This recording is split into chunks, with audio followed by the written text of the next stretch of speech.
الحمد لله حمدا كثيرا طيبا مباركا فيه كما يحب ربنا ويرضاه ونصلي ونسلم على نبينا محمد وعلى آله وأصحابه أجمعين يا أيها الذين آمنوا اتقوا الله حق تقاته ولا تموتن إلا وأنتم مسلمون أما بعد.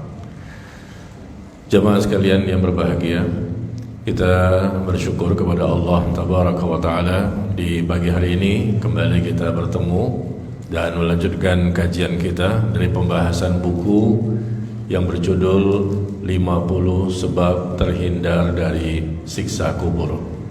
Ya, 50 sebab terhindar dari siksa kubur. Dan pembahasan kita insyaallah di pagi hari ini lanjut kepada sebab yang keberapa, Bu?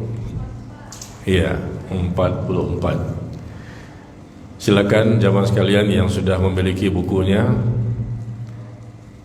bisa buka di halaman 109. Ya, di halaman 109. Sebab yang ke-44 terhindar dari siksa kubur karena tidak melakukan perbuatan zina. Karena tidak melakukan perbuatan zina. Apa yang saya sebutkan di buku ini adalah contoh-contoh dosa yang kalau kita hindari maka kita pun akan selamat dari siksa kubur. Dan contoh dosa yang ada di buku ini hanya sedikit.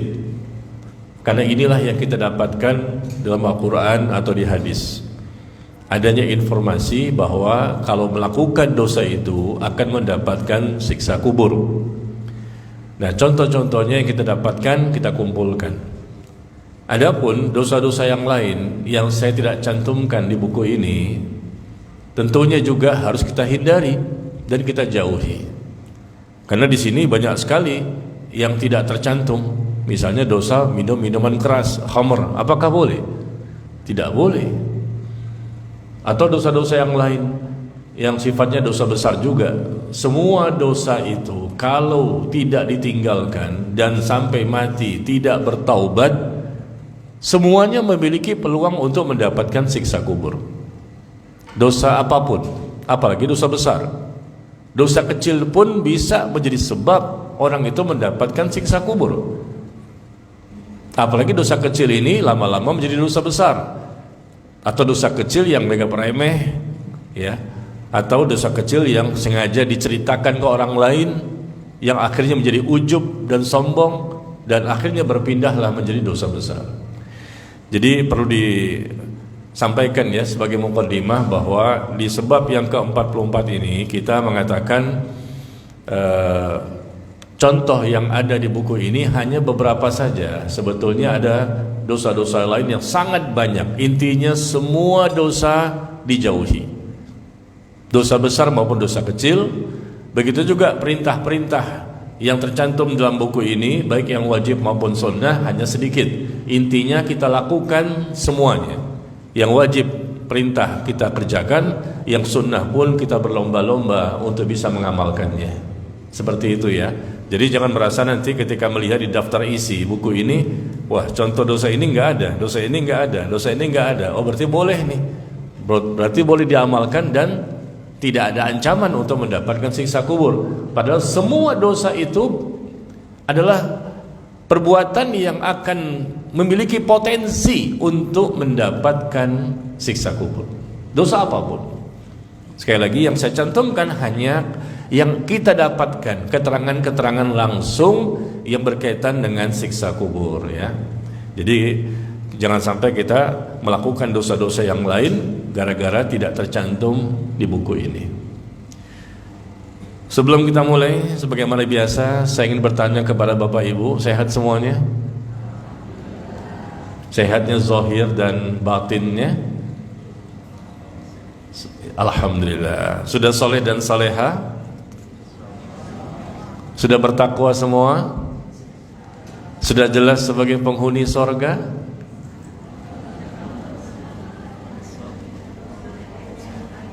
Susah dijawab ya, karena memang kita belum tahu. Ini semua masih misteri. Tapi tentunya kita berharap semoga kita termasuk penghuni surga. Hari ini kelihatannya jamaah ikhwan, saya nggak tahu akhwat ya.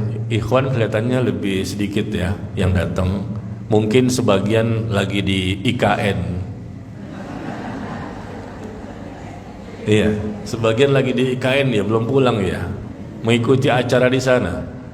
Masya Allah. Kenapa jauh-jauh upacara benderanya? Ya di Pondok Gede bisa kok. Taib ya. Kita buka di halaman 109. Sebab terhindar dari siksa kubur karena tidak melakukan perbuatan zina. Kita mulai dengan firman Allah tabaraka wa taala, "Wala taqrabuz zina innahu kana fahisyah wa sa'a sabila." Jangan kamu mendekati zina, sesungguhnya zina itu perbuatan yang keji dan suatu jalan yang buruk. Mendekati zina sudah dilarang, apalagi melakukan zina. Mendekati saja sudah dilarang. Karena orang yang mendekati zina, peluang yang besar dia melakukan betul-betul perzinahan. Orang yang mendekati zina selalu berusaha mendekati, lama-lama dia terjerumus. Maka bahasanya luar biasa di sini. Kata Allah, jangan dekati, jangan dekat-dekat. Karena sudah banyak korban berjatuhan. Dan ini suatu perkara yang sangat sulit untuk dihindari. Jangan coba-coba uji iman. Ana mau uji iman, Ustaz. Coba deh ana ke diskotik ya. Ana datang ke bar. Ana datang ke tempat-tempat yang banyak sekali wanita-wanita yang terbuka aurat. Jangan uji iman, kita pasti kalah. Apalagi bagi laki-laki, ujian terbesarnya adalah wanita. Awalnya mungkin istighfar, astagfirullah, mengalihkan pandangan. Kedua istighfar, lama-lama nggak bisa lagi istighfar, alhamdulillah, lama dipandangin terus.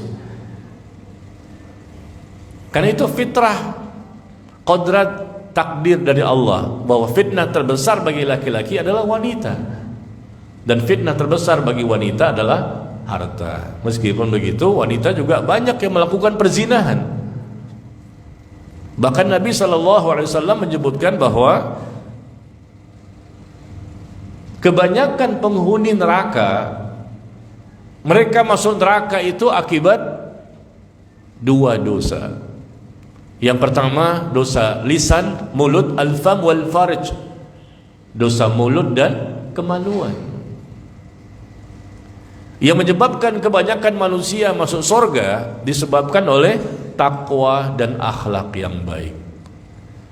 Amal yang menyebabkan manusia itu masuk surga kebanyakan karena masalah takwanya dan akhlaknya yang baik. Tapi ketika Rasul ditanya apakah penyebab terbesar manusia itu masuk ke dalam neraka, kata Rasul, al-fam wal farj, mulut dan kemaluan. Mulut itu artinya lisan, lisan yang banyak dosa. Manusia paling banyak dosanya adalah pada lisan. Ini bukan survei sensus penduduk ya.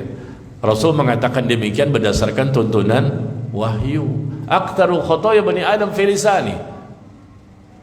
Dosa yang paling banyak dilakukan oleh manusia adalah dosa pada lisan. Siapapun manusianya, yang kafir maupun yang muslim, dosa yang paling banyak. Coba kita evaluasi diri kita sendiri dari mulai kita balik, mens, haid, mimpi basah sampai hari ini. Dosa yang paling banyak kita lakukan apa? Dosa lisan. Sampai mati. Umumnya manusia seperti itu. Dia melakukan dosa-dosa yang lain, tapi yang paling banyak lisan, kata Rasulullah sallallahu alaihi wasallam. Dan penyebab terbesar manusia itu mendapatkan siksa neraka nanti di akhirat, kata Rasulullah, akibat dosa lisan dan kemaluan. Dan disebut kemaluan apa ini? Masalah zina. Berarti yang melakukan zina ini banyak.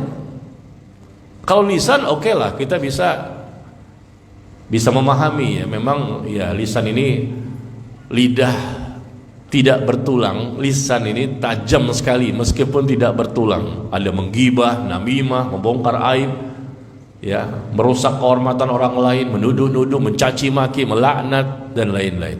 Tapi dosa kemaluan disebut sebagai sebab kedua seseorang itu mendapatkan siksa neraka. Berarti orang yang melakukan zina ini banyak, yang mungkin kita tidak tahu di mana mereka, siapa mereka, tetapi berdasarkan hadis ini kita percaya, karena hadisnya sahih. Penyebab terbanyak seseorang mendapatkan siksa neraka, ini belum kita bahas tentang siksa kubur. Dan orang yang mendapatkan siksa neraka, otomatis dia adalah orang yang mendapatkan siksa kubur terlebih dahulu. Berlanjut, siksa kubur itu DP, muqaddimah. Berlanjut mendapatkan siksa neraka. Jadi kalau Rasul dan Allah jelaskan dalam Al-Quran, dosa ini, dosa ini, dosa ini, ancamannya neraka, neraka, neraka, dan memang mereka mendapatkan siksa betul-betul di neraka, itu berarti mereka melanjutkan dari siksa kubur yang belum selesai sampai hari kiamat. Sampai hari kiamat lanjut lagi dengan siksa neraka, meskipun dia muslim. Kalau kafir sih nggak usah dibicarakan lagi. Kalau orang kafir jelas sampai hari kiamat disiksa kubur dan berlanjut di siksa neraka dan kekal abadi selama-lamanya. Tapi ketika ancaman itu kepada muslim yang durhaka, yang maksiat, berdosa besar, berarti ketika ada ancaman dengan siksa neraka, berarti dia adalah orang-orang yang mendapatkan siksa kubur terlebih dahulu sampai hari kiamat. Dan ternyata penyebab terbanyak orang itu mendapatkan siksa neraka, yang berarti dia juga mendapatkan siksa kubur sebelumnya. Itu penyebab terbanyak ya untuk neraka nih. Masalah apa? Lisan dan kemaluan. Adapun masalah siksa kubur yang paling banyak penyebabnya dosa yang dilakukan, akhirnya mendapatkan siksa kubur adalah dosa masalah air kencing. Sebagaimana sudah kita bahas pada sebab yang kelima ya. Masalah air kencing, penyebab terbanyak orang mendapatkan siksa kubur, masalah air kencing. Tapi kalau siksa neraka, masalah mulut dan kemaluan. Dan kemaluan ini masalah zina. Berarti banyak orang yang berzina, apalagi di zaman sekarang. Makin paham kita dengan hadis ini, karena dulunya kita nggak ada sosial media, kita nggak tahu informasi-informasi orang-orang yang begitu banyak melakukan perzinahan. Tapi dengan adanya sosial media, ada Google, ada Instagram, ada YouTube dan lain-lain, akhirnya kita baru bisa membuktikan ini hadis bahwa memang orang yang melakukan ya dosa pada kemaluan, perzinahan, yang menjadi sebab terbanyak orang mendapatkan siksa neraka, sudah kita bisa buktikan. Adanya selingkuh suami, selingkuh istri, hampir tiap hari di sosial media. Suami berselingkuh, istri berselingkuh, atau dua-duanya berselingkuh, berzina dengan temannya, di kantor, di jamaah kajian di masjid, chatting-chattingan, WA-WA-an, iya, DM, ketemu di mana? Ketemu di masjid. Betul, ini terjadi. Nauzubillah min dzalik. Karena saya mengajar juga, ada kasus ibu-ibu bercadar, telepon saya dan diminta ketemu untuk bisa bertemu dengan saya dan suaminya dan anak-anaknya. Kenapa Bu? Saya pengen ketemu pokoknya malam ini. Saya bilang saya capek. Saya sudah berapa tempat hari itu ada kajian, dan malamnya terakhir di Kalibata City. Pokoknya saya pengen ketemu Ustadz. Nah, kalau ketemu di sana aja di Kalibata City ya, ba'da selesai kajian kita bisa bicara di sana di ruang sekretariat. Datang dia malam-malam sama suaminya sama anak-anaknya. Kenapa Bu? Ini suami saya Pak Ustadz, ketahuan chatting-chattingan di handphonenya, sayang-sayangan, cinta-cintaan dengan seorang akhwat di Bekasi, bercadar, anak satu janda, sayang-sayangan, cinta-cintaan. Berapa kali saya mengetahui ada chattingan seperti itu. Loh, kok bisa begitu? Saya tanya sama suaminya, benar ini? Iya Pak Ustadz. Kenapa antum lakukan? Kan nggak boleh. Antum udah ngaji, istri udah ngaji, sama-sama ngaji sunnah. Celananya nggak isbal, jenggotan juga, sama-sama tinggal di Depok. Iya, karena dua-duanya suami dan istrinya adalah jamaah saya. Kenapa antum melakukan ini? Kan nggak boleh. Jadi istri curhat ke saya, maksudnya untuk menasehati suaminya supaya berubah. Karena sudah berkali-kali kedapatan, ketangkap basah, ketangkap kering. perbuatan zina wallahu alam, cuma dari chattingan itu kok sayang cinta. Yang laki-lakinya udah ngaji, yang wanitanya udah ngaji, dan casingnya masya Allah bercadar, janda, anak satu. Saya tanya sama si laki-laki ini, sang suami, antum ketemu si akhwat ini di mana? Di masjid. Masjid mana? Nurul Iman, Blok M Square. Di kajian, bukan di diskotik. Selesai kajian, lalu di depan itu ya mulailah kenal-kenalan segala macam. Kok ada nih akhwat, ada ikhwan yang agak aktif gitu ya, terus mau kenalan, ngasih nomor HP segala macam. Ketemunya di Masjid Nurul Iman, Blok M Square. Ketika kajian siapa antum ketemu dia? Kajian antum.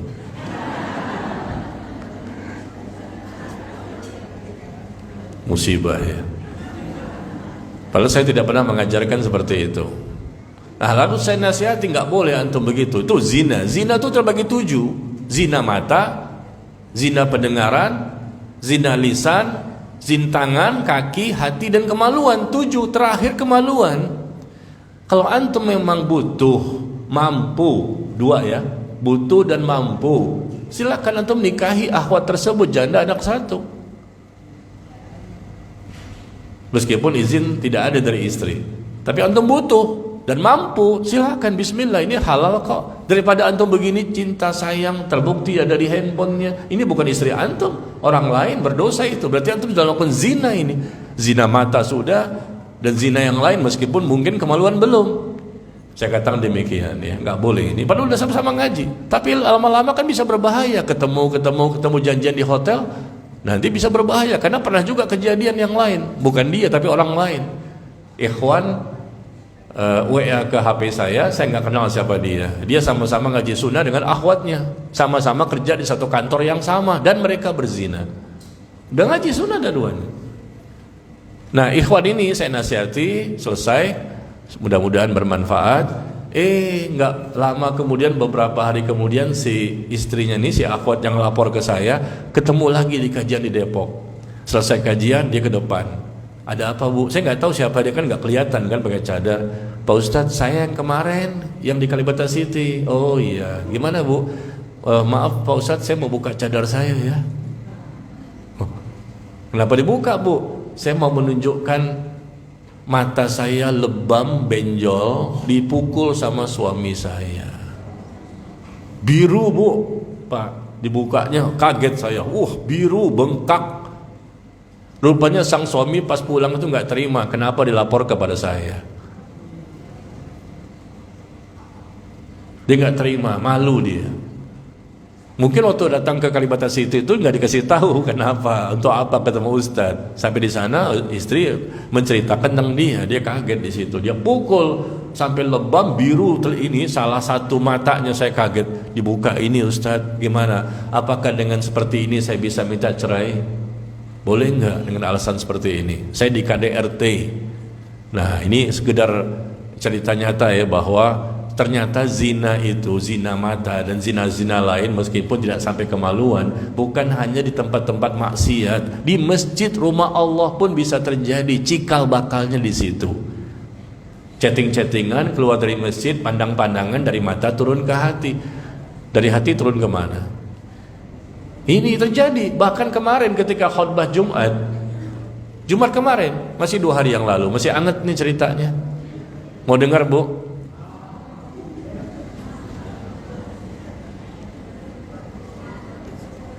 Selesai khutbah Jumat, saya diundang makan oleh DKM, makan setelah selesai Jumatan, makan di kantor, karena khutbah Jumatnya di kantor. Lalu salah satu anggota DKM menceritakan, dia menceritakan dirinya sendiri, sebetulnya itu maksiat ya, nggak boleh. Ini menunjukkan DKM itu nggak semuanya yang memiliki ilmu yang benar tentang agama dan mengamalkan. Dia menceritakan bahwa saya dulunya pacaran dengan istri saya 11 tahun Ustadz, 11 tahun pacaran dengan istrinya. Sekarang saya punya anak 2, anak 2 ini pun pacaran juga, mengikuti saya dulunya. Dia cerita seperti itu di hadapan bapak-bapak yang lain. Ini kan aib, nggak boleh ceritakan. Ketika dia menceritakan 11 tahun pacaran dengan istrinya yang sampai hari ini tetap setia, kata dia. Itu saja sudah aib, nggak boleh menceritakan dosa di masa lalu. Saya diam aja. Oh begitu, kok bisa bertahan lama? Ya saya katakan setia banget antum. Saya nggak bilang itu kamu dosa segala macam, nggak. Nggak tahu dia cerita lagi, anak saya juga pacaran Pak Ustadz. Nah begitu dia sebut anaknya pacaran, dan dia berbangga-bangga mengikuti jejaknya dia sebagai qudwah hasanah. Bukan qudwah hasanah, qudwah sayyi'ah, dolalah, ya, qudwah dolalah, qudwah sesat. Begitu disebut anaknya pun pacaran dengan bangganya, dan dia cerita di hadapan bapak-bapak yang lain sesama anggota DKM di kantor itu. Maka mulailah saya langsung mengatakan kepada dia, Bapak gak boleh seperti itu, haram. Antum sebagai kepala keluarga, pemimpin, suami akan diminta pertanggungjawaban di akhirat. Apa kata dia? Ya salah cerita nih sama Ustadz, salah orang kita. Dia pikir Ustadznya ini nggak akan mengkanter atau menyalahkan dia gitu. Ya saya bilang saya nggak boleh diam dong, karena ini didengar oleh orang-orang lain kan. Ini kan dosa. Nah saya mengatakan antum nggak boleh menceritakan ini dosa.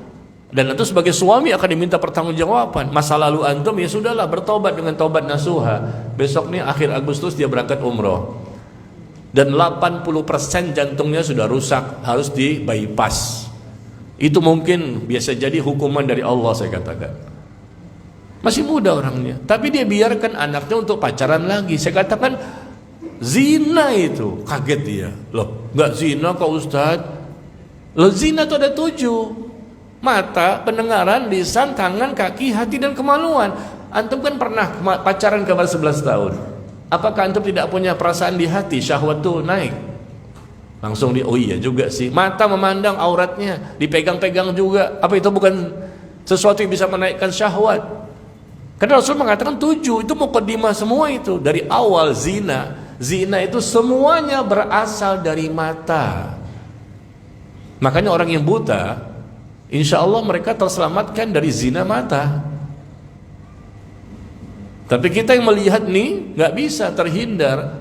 Makanya kita banyak-banyak istighfar. Yang tidak sengaja aja banyak banget tuh di Instagram, di YouTube. Buka YouTube, aduh kepandang lagi. Buka Instagram, aduh kepandang. Aduh lama-lama, waduh bagus juga nih. Yang tidak sengaja loh kelihatan. Apalagi yang sengaja tinggal buka saja, telanjang bulat banyak sekali yang tanpa busana, yang menarik perhatian, menimbulkan syahwat. Nauzubillah. Yang kafir maupun yang muslim juga mempertontonkan kecantikan. Artinya mohon maaf, saya kan suka kadang-kadang buka juga Instagram, pengen tahu gitu informasi. Ya, kelihatan suka nggak sengaja. Berarti memang ini banyak sekali. Di YouTube juga banyak. Sosial media ini luar biasa ya. Ya. Taib, jadi perbuatan zina ini, kata Al-Imam Ibnu Qayyim, beliau berkata, Allah memberitahukan bahwa perbuatan zina merupakan jalan yang paling jelek. Karena zina merupakan sebab kehancuran, kefakiran di dunia, siksa di alam kubur, dan siksa yang pedih nanti di akhirat. Ya, jangan kita berbangga-bangga dengan anak kita yang sedang pacaran. Dosa yang paling besar adalah dosa pada bapaknya. Kalau keluarga itu benar, maka pahala paling besar, bapaknya yang paling besar mendapatkan pahala. Tapi kalau keluarga itu jelek, rusak gara-gara bapaknya, maka dialah yang paling besar dosanya. Ada lagi yang lain. Panitia menjemput saya untuk kajian di daerah Jakarta Selatan. Supirnya ini cerita bahwa dia akan berangkat ke Bali, di Pantai Kuta. Saya katakan jangan Pak, Bapak membawa istri dan anak ke sana, Bapak bisa berdosa besar. Anak tiga-tiganya laki-laki lagi. Pantai Kuta ngapain? Mau lihat sunset. Sunset ada di YouTube. Matahari tenggelam, indah Pak Ustadz. Bapak tahu nggak? Yang nama Pantai Kuta, saya nggak pernah ke sana. Cuma saya dengar katanya banyak yang terbuka aura di pantai-pantai itu, bule-bule maupun yang Indonesia. Tapi istri saya Pak Ustadz maksa saya. Masa Bapak kalah sama istri? Jadi di mobil tuh akhirnya dakwah deh, sebelum dakwah sampai kan dijemput sama panitia. Panitia ini ya begitulah, ada yang sudah ngaji agak lama, ada yang masih baru ya. Istri mendesak, nggak boleh kalah sama istri.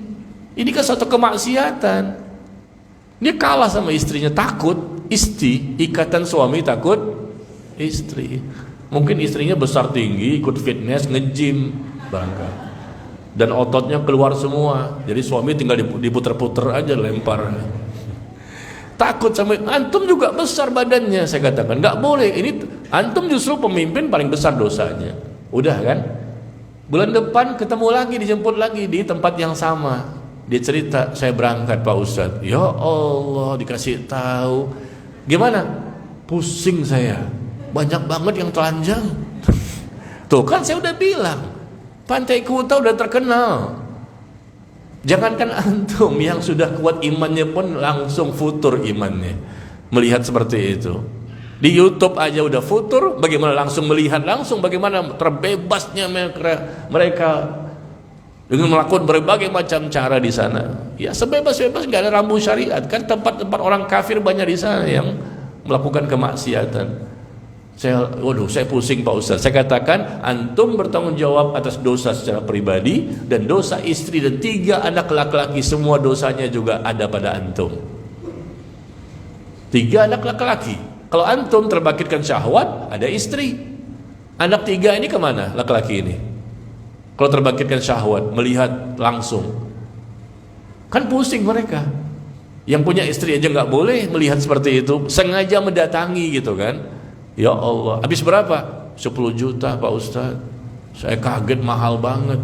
Setahun dia mengumpulkan itu, tabungannya 10 juta, habis untuk ke Kuta doang. Ke hotelnya, makan segala macam, naik mobil bolang pergi 10 juta semuanya. Dia miskin, bukan orang kaya.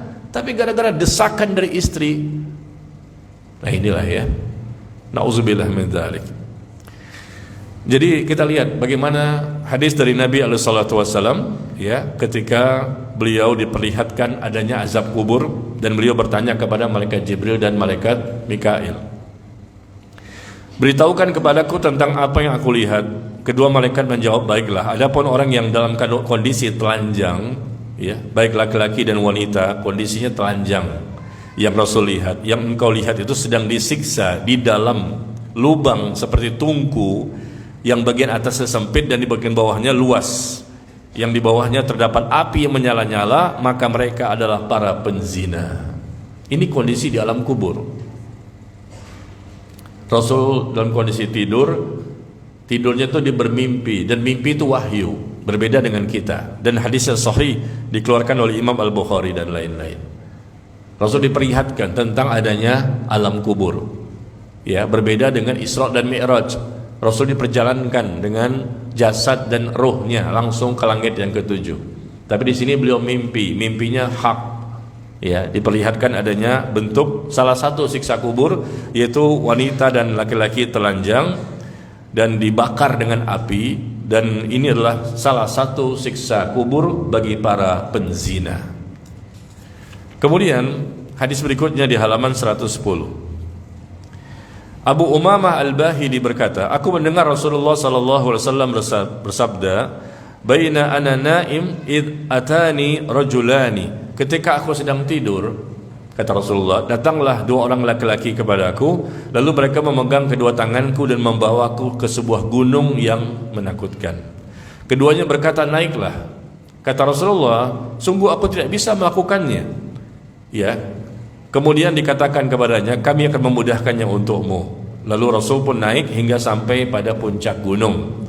Tiba-tiba kata Rasulullah, aku mendengar suara teriakan yang sangat keras. Aku bertanya, suara apakah itu? Keduanya mengatakan, ini adalah lolongan jeritan dari para penghuni neraka. Kemudian membawa pergi, ya, Rasul dibawa pergi, dan ternyata aku menjumpai sebuah kaum yang sangat bengkak badannya, sangat busuk baunya, seakan-akan bau tempat pembuangan air besar, BAB. Maka aku bertanya, siapakah mereka ini? Dijawab, mereka adalah laki-laki dan wanita penzina. Mohon maaf ya, kita semua ini pernah berzina, zina mata barangkali, meskipun tidak pernah zina kemaluan. Dan kalau pernah zina kemaluan, bertaubatlah dengan taubat nasuha. Allah Maha menerima taubat. Bisa jadi di antara kaum muslimin, ya, dia pergaulan bebas dulunya, mungkin belum mengaji, belum taklim, ya. maka bertobatlah dengan taubat nasuha sampai dia menikah dengan laki-laki yang telah menzinahinya, sampai punya anak zina. Ya sudahlah, ini masa lalu. Dosa syirik aja diampuni kok, apalagi dosa zina di bawah syirik. Yang penting taubatnya taubat nasuha. Ingat bahwa perbuatan zina dibalas di dunia sebelum di alam kubur. Dan orang yang mendapatkan siksa kubur akibat zina, bisa jadi jika Allah belum berkehendak untuk mengampuninya, akan berlanjut dengan siksa neraka. Karena Rasul menyebutkan ada contoh-contoh bentuk siksa kubur akibat zina, ada contoh-contoh siksa neraka akibat zina. Jadi ternyata tidak semua dosa besar itu tuntas di alam kubur saja. Ternyata bisa berlanjut jika Allah berkehendak untuk tetap menyiksanya. Karena ini merupakan dosa besar. Nauzubillah min dzalik ya. Jadi berhati-hatilah kita dari perbuatan zina ini, apalagi zina itu dilakukan oleh orang yang sudah pernah berkeluarga. Yang gadis dan bujang saja dosanya besar dan dicambuk sebanyak 100 kali dan diasingkan selama 1 tahun. Hukumannya seperti itu. Ketahuan zina, tegak hukum Islam, penguasa yang menegakkan eksekusinya ya. Maka dia dicambuk 100 kali cambukan dan diasingkan selama 1 tahun. Tapi kalau dia sudah pernah menjadi suami, pernah menjadi istri, lalu dia berzina, maka dihukum rajam, dihukum mati, dipendam Pak Ibu sampai leher sini ke dalam tanah, dipendam, tinggal leher ke atas yang kelihatan, kemudian dilempar dengan batu sampai penyok-penyok, mukanya berdarah-darah sampai mati. Coba lihat hukuman yang seberat ini ada nggak pada dosa-dosa yang lain? Dosa yang lain membunuh maka dibunuh kalau tegak eksekusi hukum Islam ya. Dibunuh dengan dipenggal kepalanya itu sebentar. Algojo siap-siap, 1, 2, 3 jebret, sebentar hilang.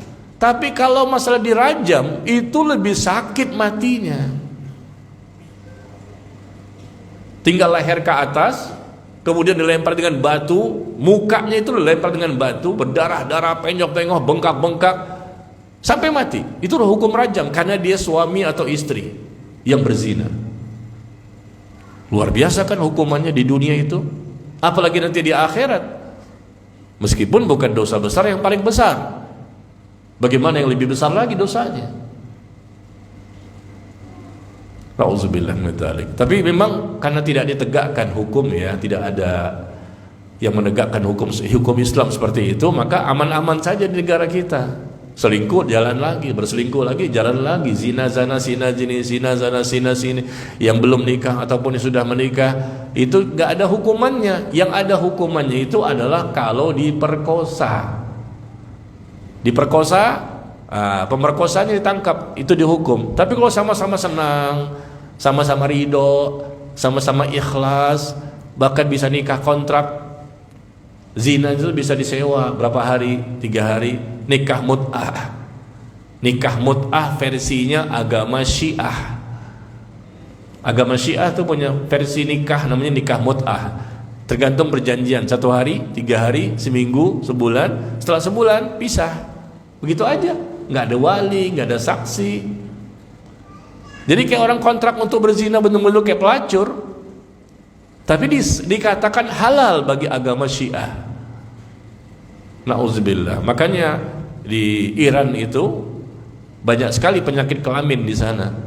Yang suka mempraktekkan ini petinggi-petinggi mereka, imam-imam, ulama-ulama mereka. Dengan gampangnya mereka untuk mendapatkan wanita-wanita cantik, pengikut-pengikut mereka, dan mereka mengatakan ini halal demi untuk memuaskan hawa nafsunya.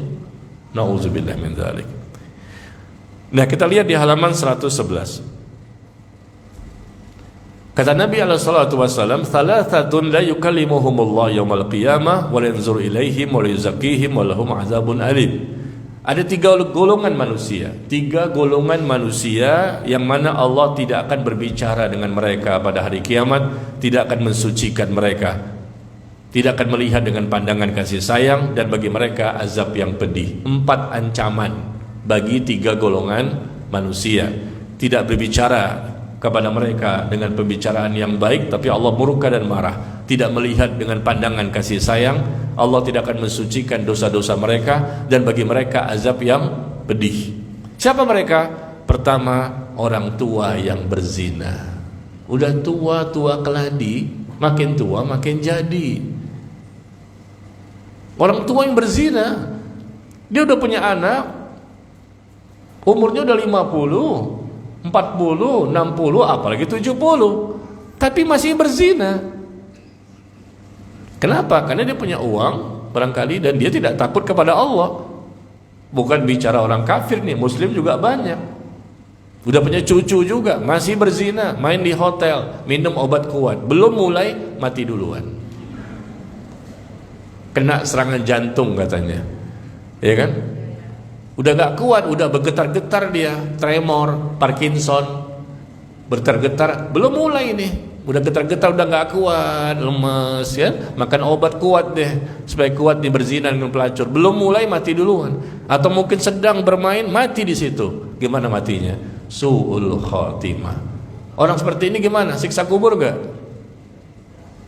Nauzubillah min dzalik. Dan yang kita baca kan, baca di sosial media, ternyata dia kakek-kakek, orang tua berzina ini, dapat 4 ancaman.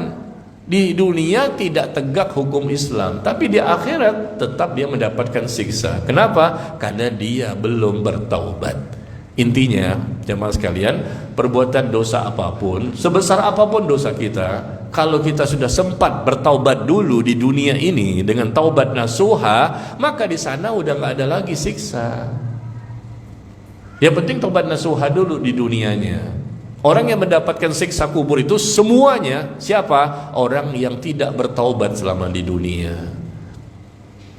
Kalau dikatakan orang yang nggak punya dosa, merekalah orang yang tidak disiksa kubur. Loh, siapa yang nggak punya dosa, Pak Ustadz? Semua orang punya dosa kan?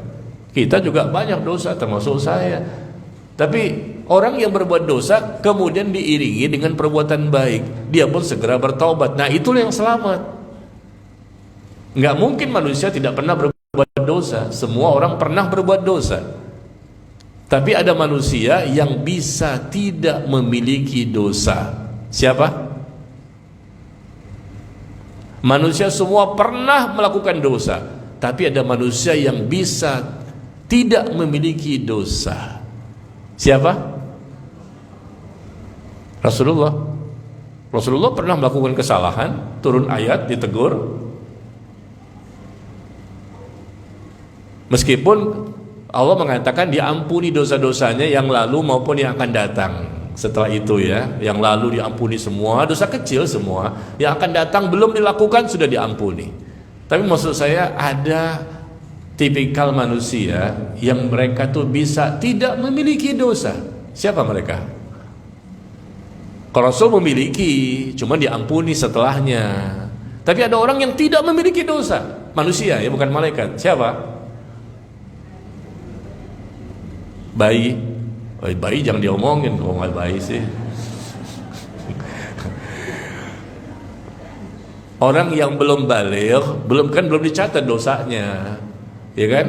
Orang yang belum baligh, belum mens, belum haid, meskipun dia berbuat dosa tapi belum tercatat. Yang kita bicarakan ini setelah dia haid, setelah dia baligh, tapi tidak memiliki dosa. Ada yang tahu? Hah? Orang gila. Ya orang gila jangan diomongin kalau gitu mah. Bukan yang belum baligh, bukan orang gila, bukan orang pikun, tapi dia tidak memiliki dosa. Siapa manusia ini? Hah? Iya, Masya Allah, barakallahu fiik. Antum war hadiah. Apa ini? Masya Allah.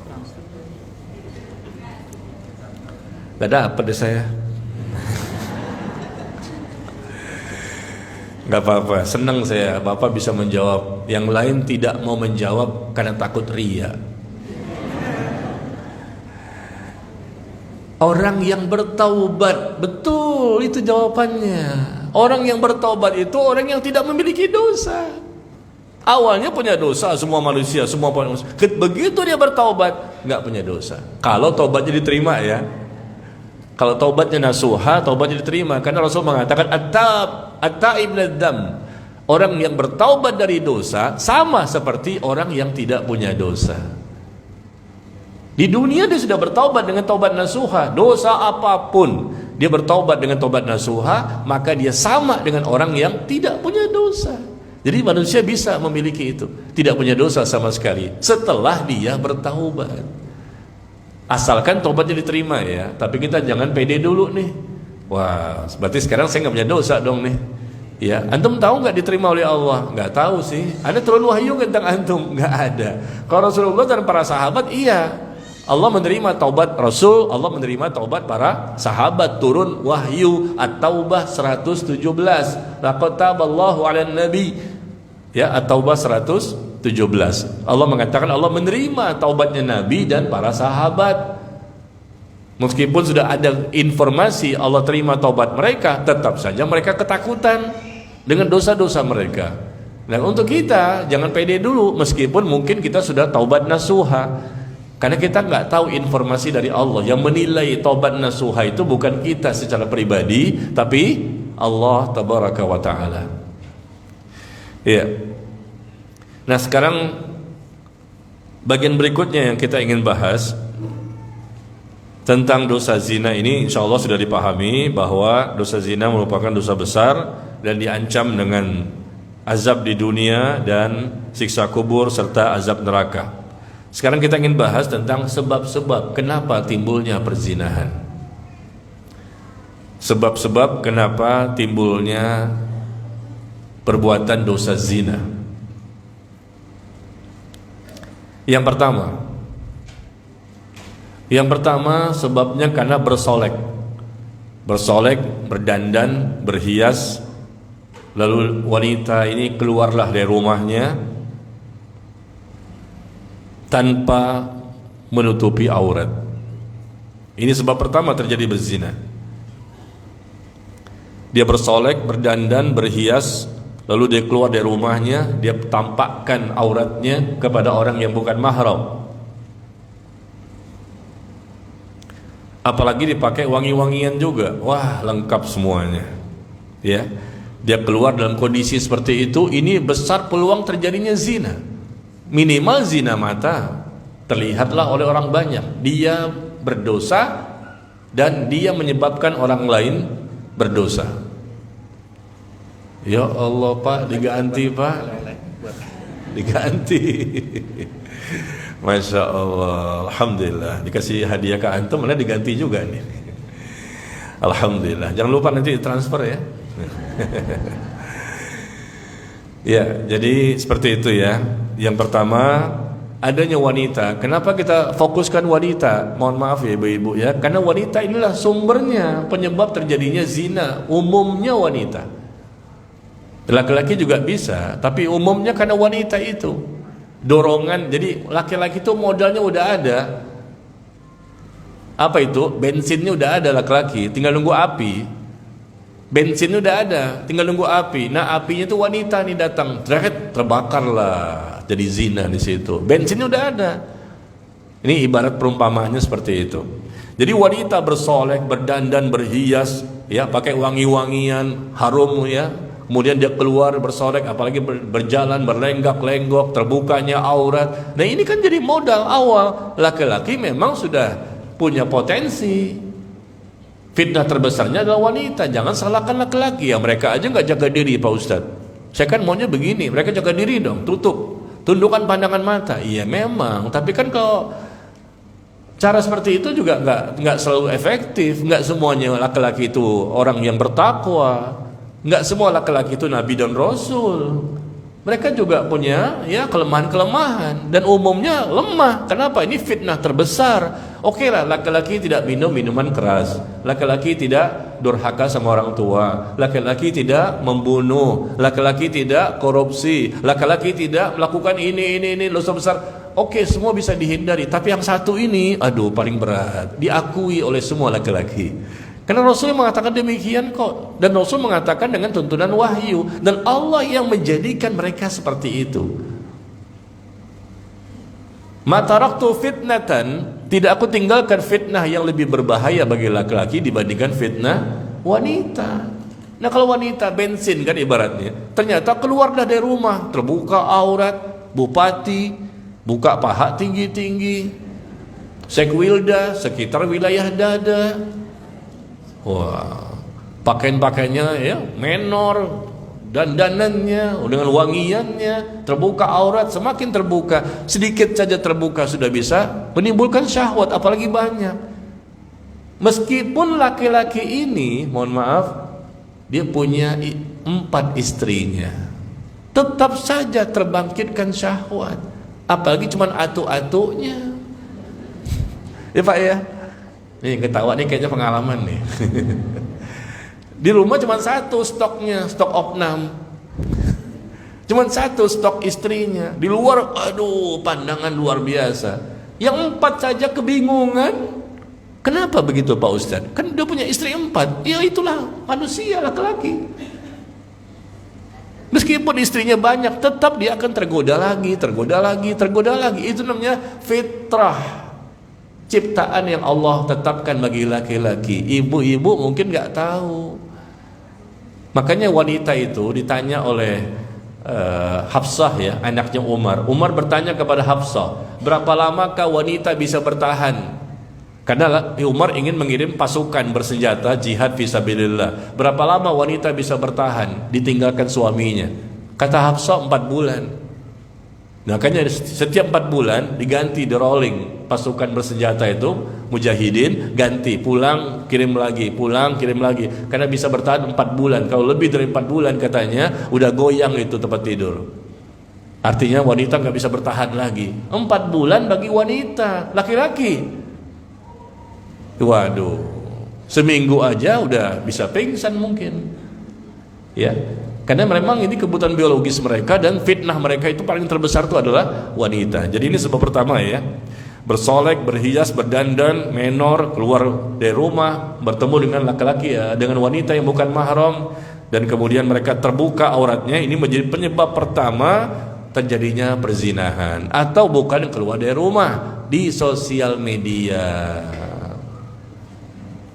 Ada yang seperti ini di sosial media? Wow, banyak banget. Kita nggak keluar kemana-mana, di kamar sendirian dari pagi sampai malam. Tinggal buka saja sosial media, kelihatan tuh semuanya. Nauzubillah min dzalik. Sosial media ada nilai positifnya, tapi juga banyak nilai negatifnya.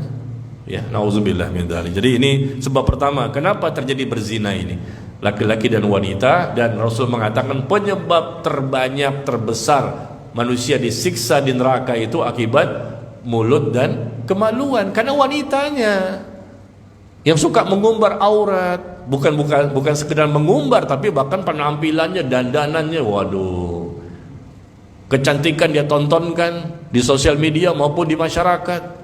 Makanya Rasul mengatakan apa? Penghuni terbanyak di neraka siapa? Wanita. Sedikit wanita yang masuk surga langsung. Kebanyakan mampir dulu. Kalau yang kafir jelas kekal selama-lamanya. Yang muslim mampir dulu si wanitanya nih. Penghuni terbanyak di neraka adalah wanita. Berarti apa? Berarti yang paling banyak mendapatkan siksa kubur siapa? Wanita juga. Karena siksa kubur itu berlanjut setelahnya ke neraka. Penghuni terbanyaknya adalah wanita di neraka. Dan penghuni mereka disiksa paling banyak wanita. Dan itu kan kita tahu, sebelum disiksa neraka di mana dulu? Berarti siksa kubur. Berarti di siksa kubur pun paling banyak wanita. Di antaranya dosa mereka adalah ini. Ya, dan itu memang terbukti di zaman sekarang. Kita bisa lihat langsung, betul Pak Ustadz. Waduh, luar biasa. Yang betul-betul solehah itu, betul-betul solehah ya, sedikit banget. Yang betul-betul ngaji sedikit banget. Yang udah ngaji pun masih berantakan juga, masih mempertontonkan kecantikan di sosial media terutama itu. Yang udah ngaji pakai jilbabnya, pakai cadarnya. Saya juga lihat sih. Pak Ustaz kok lihat? Karena begitu kita buka kelihatan, buka kelihatan. Bukan sengaja mencari. Dan yang udah ngaji itu kadang-kadang kita kenal orang-orang tertentu kan, jamaah kita. Dia juga punya akunnya. Kita buka akunnya, waduh, ini ngaji kok begini sih. Di masjid kayaknya kayak orang udah nggak cinta dunia gitu. Pakainya hitam-hitam, compang-camping, kayaknya udah rindu dengan akhirat. Beda tuh, kalau begitu sosial medianya, wah ini beda nih pakaiannya. Ingin ria, ingin dipuji, menunjukkan kecantikan, itu namanya tabarruj. Tabarruj. Dan Rasul mengatakan tabarruj ini wanita yang bersolek, berdandan, berhias, memamerkan keindahan dan kecantikannya dengan pakaiannya, mungkin dengan tasnya, Hermes, kremes atau yang lain mungkin. Apa sajalah jenis-jenis tas itu. Mungkin Gucci atau Dior. Ya, hati-hati ya Bu ya. Ya, kita ini sama-sama mengingatkan, laki-laki juga bisa ada peluang untuk mendapatkan siksa, tapi karena hadis mengatakan demikian, maka tentunya para wanita harus lebih hati-hati. Mudah-mudahan ibu yang ada di sini termasuk wanita yang sedikit yang selamat tadi. Ya kan? Kebanyakan wanita tidak selamat di siksa kubur dan siksa neraka. Yang sedikit, wa qalilun min ibadiyas syakur. Sedikit sekali hambaku yang betul-betul bersyukur, kata Allah. Ya, jadi tolong ya ibu-ibu, mungkin ibu-ibu di sini mungkin tidak, tapi anaknya hati-hati, waspadalah.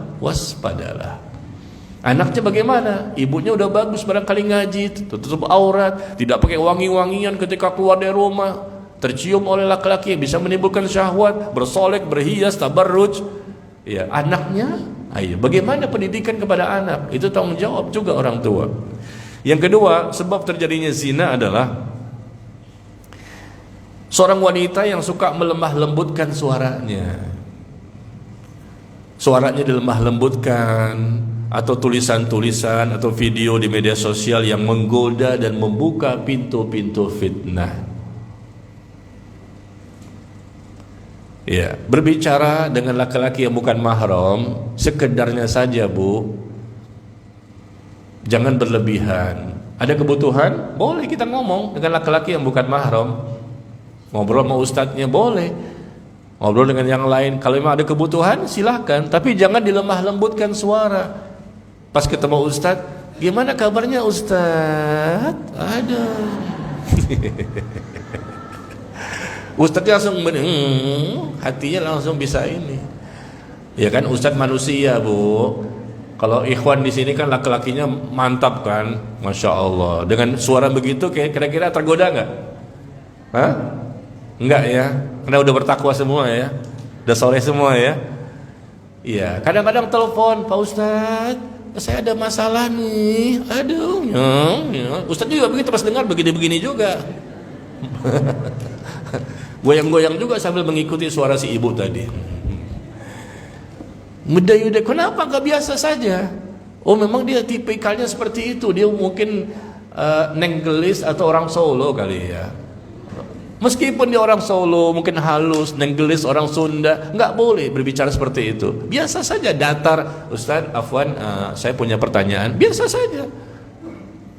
Mendayu-dayu. Tapi kadang-kadang sama Ustadz datar gitu ya. Tapi begitu sama tukang sayur, ibu ya, ibu-ibu beli sayur nih sama tukang sayur lewat. Mas, ada ini nggak Mas? Iya. Suaminya jelas kan, wah kamu nih sama tukang sayur ngomongnya kok begitu amat. Ya, intinya kepada siapapun tidak boleh mendayu-dayu. Suara itu bisa menggoda dan bisa menimbulkan fitnah. Ini juga salah satu yang menjadikan orang laki-laki ini berani untuk menggoda lagi. Kenapa? Sudah dimulai dari wanitanya. Terjadilah zina, ini muqaddimah ini. Zina mata, mungkin zina telinga, lisan, tangan, kaki, hati dan kemaluan. Mungkin gak kemaluan, tapi kan sudah melalui proses-proses zina yang sebelumnya. Ya, jadi pertama tampilan secara zahir, yang kedua dari suara ya. Yang ketiga, sebab yang bisa menimbulkan zina adalah berkhalwat, berdua-duaan dengan laki-laki yang bukan mahram. Safar tanpa mahram, berdua-duaan, atau mungkin bukan safar tapi berdua-duaan saja ya. berkhalwat, ini juga nggak boleh, bisa menimbulkan zina. Siapa yang bisa menjaga dirinya?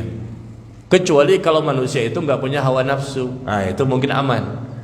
Tapi kan manusia punya hawa nafsu. Yang tidak punya hawa nafsu siapa? Malaikat.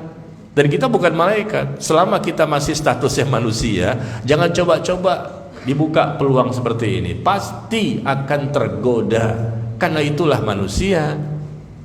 Ya, kecuali kalau manusia itu menjadi orang gila atau dia pikun. Nah, mungkin dia nggak ingat tuh masalah hawa nafsunya. Udah lupa dia.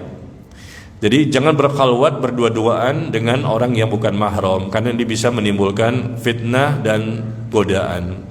Kemudian berikutnya yang keempat, sebab timbulnya zina karena memandang adanya gambar-gambar atau foto-foto ya di sosial media, dan ini video-video juga yang mudah diakses. Gambar-gambar ini, gambar majalah porno, buku porno, video porno, ya, ada sarana-sarana yang digunakan. Atau mungkin sering telepon-teleponan, chatting-chattingan, ya, WhatsApp, Facebook dan lain-lain yang menjerumuskan mereka kepada ujungnya perzinahan, kemaluan. Ya, kerja di kantor sama-sama pegawai, ya namanya sama-sama pegawai kan, dan duduk mereka deket-deketan, kelihatan terus istri di rumah nih, ya ngurusin anaknya. Di kantor si suaminya duduk dekat-dekat dengan wanita yang lain, dan wanita ini harum wanginya, terbuka juga auratnya. Kemudian sering komunikasi, interaksi, makan bersama, ketawa ketiwi. Sudah terjadi perzinahan itu.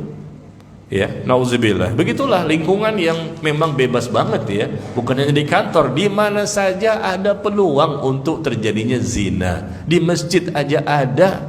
Meskipun sudah tutup hijab nih, ibu-ibu kan nggak kelihatan nih. Tapi begitu pas masuk, nanti pas keluar, kelihatan. Ada aja potensi-potensi untuk berzina. Nauzubillah min dzalik. Ya, melihat hal-hal yang tidak boleh dilihat, seperti juga video porno. Sekarang ini begitu banyak nih di sosial media, dengan gampangnya untuk diakses. Akhirnya istrinya pun marah, ketahuan suaminya melihat video porno yang ada di handphone. So istrinya marah dong, wajar dong. Kenapa kamu lihat video-video seperti itu?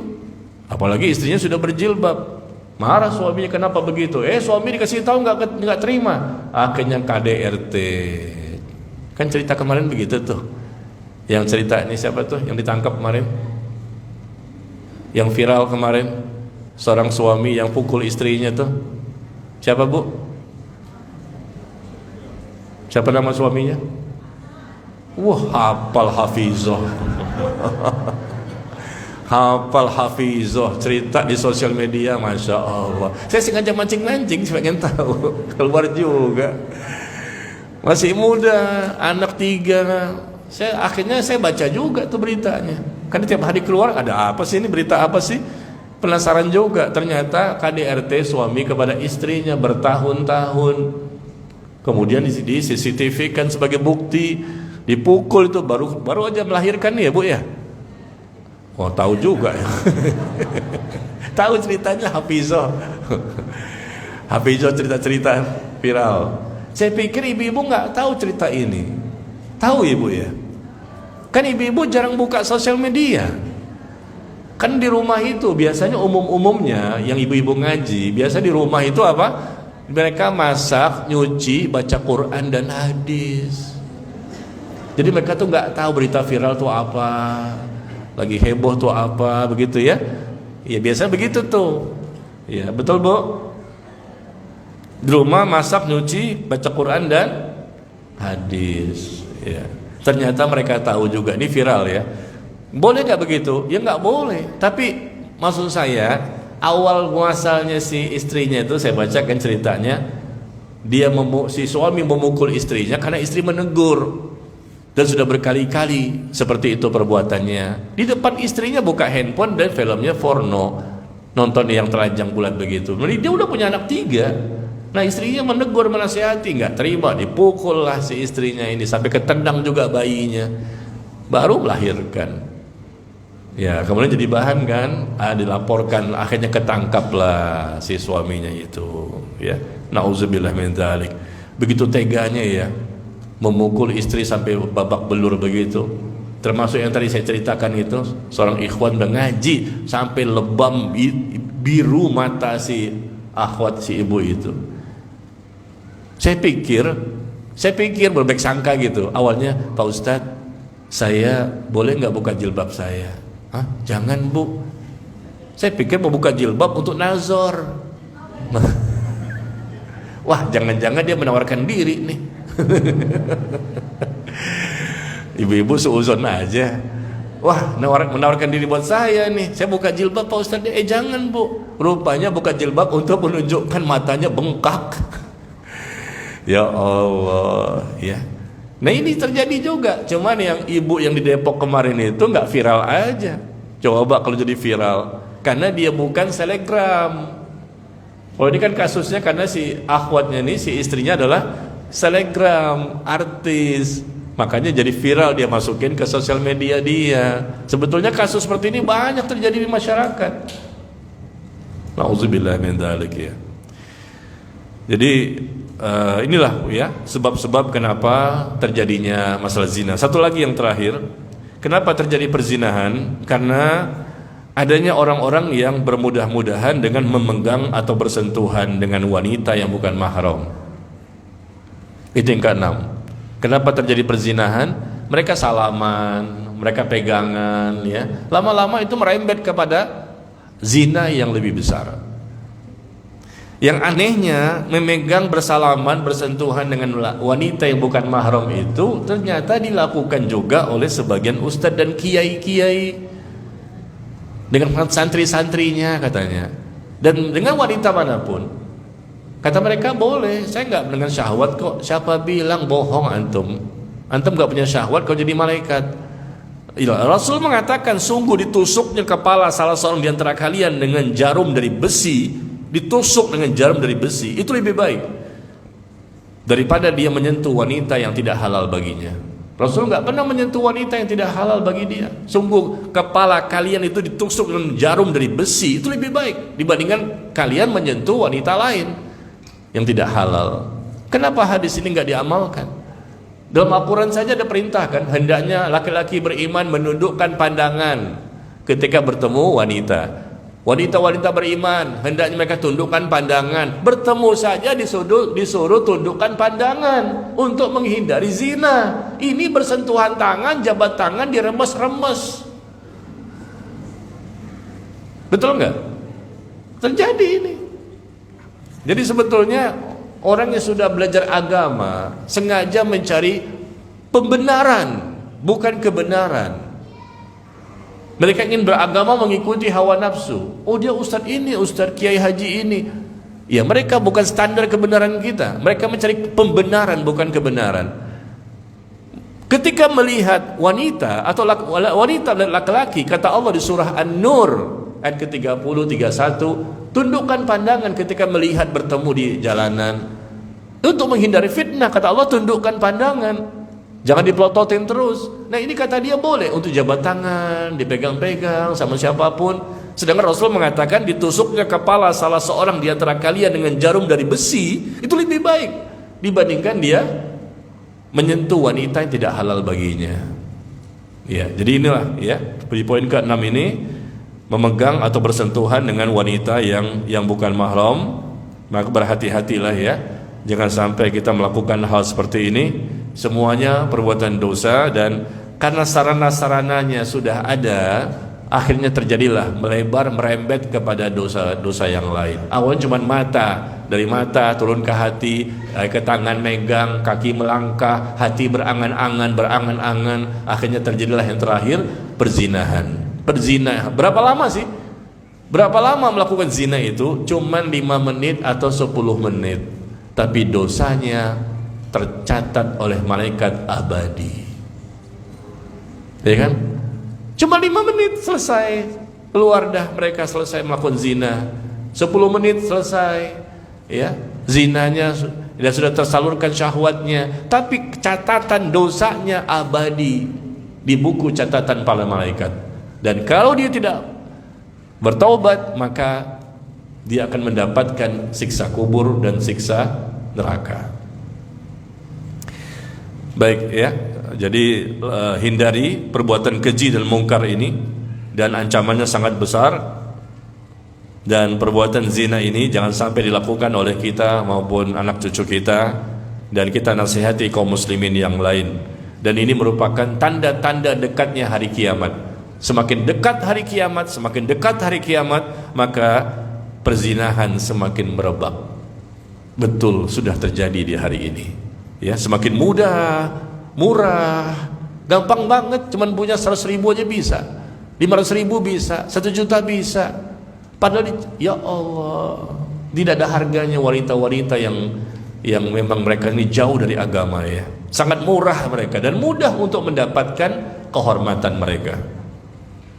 Baik, kita lihat juga hadis yang lain. Rasul mengatakan bahwa perbuatan zina ini apabila sudah menyebar kemana-mana di suatu kaum sampai mereka melakukan secara terang-terangan, ya, maka akan timbullah wabah penyakit. Hadis yang dikeluarkan, ya, hadis ini sahih, bahwa tidaklah suatu perbuatan zina menyebar pada suatu kaum sampai-sampai mereka melakukannya secara terang-terangan, melainkan akan menyerang kepada mereka wabah, taun dan berbagai macam penyakit yang tidak dialami oleh umat-umat terdahulu. Dan ini pun sudah terbukti, penyakit AIDS dan lain-lain wabah yang sangat mengerikan dan menakutkan.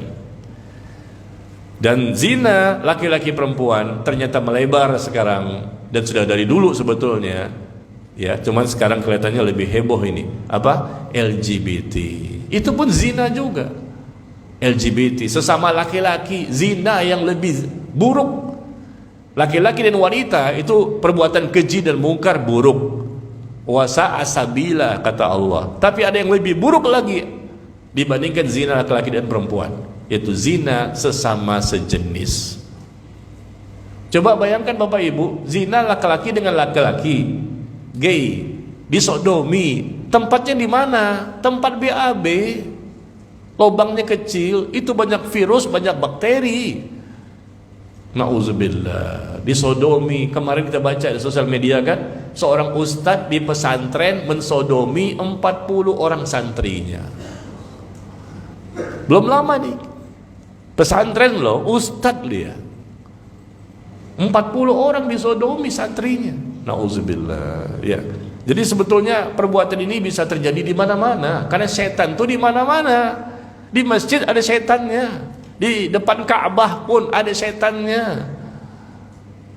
Setan itu tidak ada di mana? Di sorga. Karena setan nggak mungkin masuk sorga. Pemimpin setannya iblis. Ya, nauzubillah min dzalik. Jadi sekarang kita lihat LGBT merebak di mana-mana ya. Penyakit ini luar biasa. Bahkan anak kecil juga jadi korban, orang dewasa jadi korban. Kalau nggak mau dipaksa, kalau nggak mau dikasih obat bius. Zina dengan tetangga, zina dengan mahram, zina dengan ibunya sendiri. Nauzubillah. Zina dengan hewan.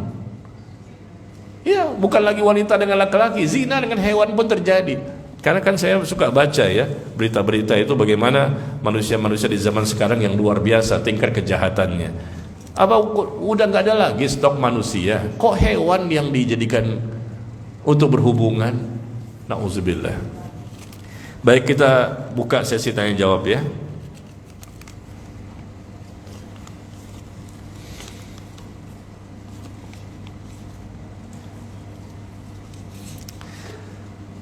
Pertanyaan pertama, Afan Ustadz menyimpang dari tema. Baru mulai udah menyimpang dari tema. Kenapa? Karena tema tadi sudah saya pahami dan sudah saya jauhi. Wah, Masya Allah, Allahu Akbar. Apakah benar Pak Ustadz, orang yang menjodohkan sampai ke pernikahan akan dibangunkan rumah atau masjid di sorga?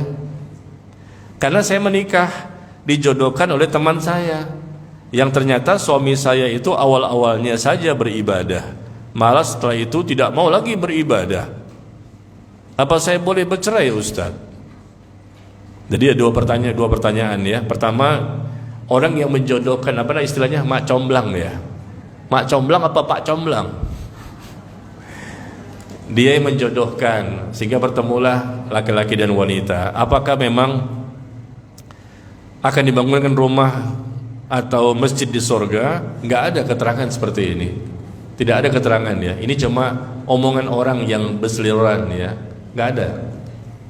Kalau dia yang berbuat baik dengan sebab dialah orang ini menikah, dia dijodohkan dengan sebab dia memperkenalkan ya, ini ada laki-laki yang bagus, ini ada wanita yang bagus, dia mak comblangnya sampai pernikahan, dia mendapatkan pahala yang besar. Tapi bukan informasinya tentang dibangunkan rumah atau masjid di sorga.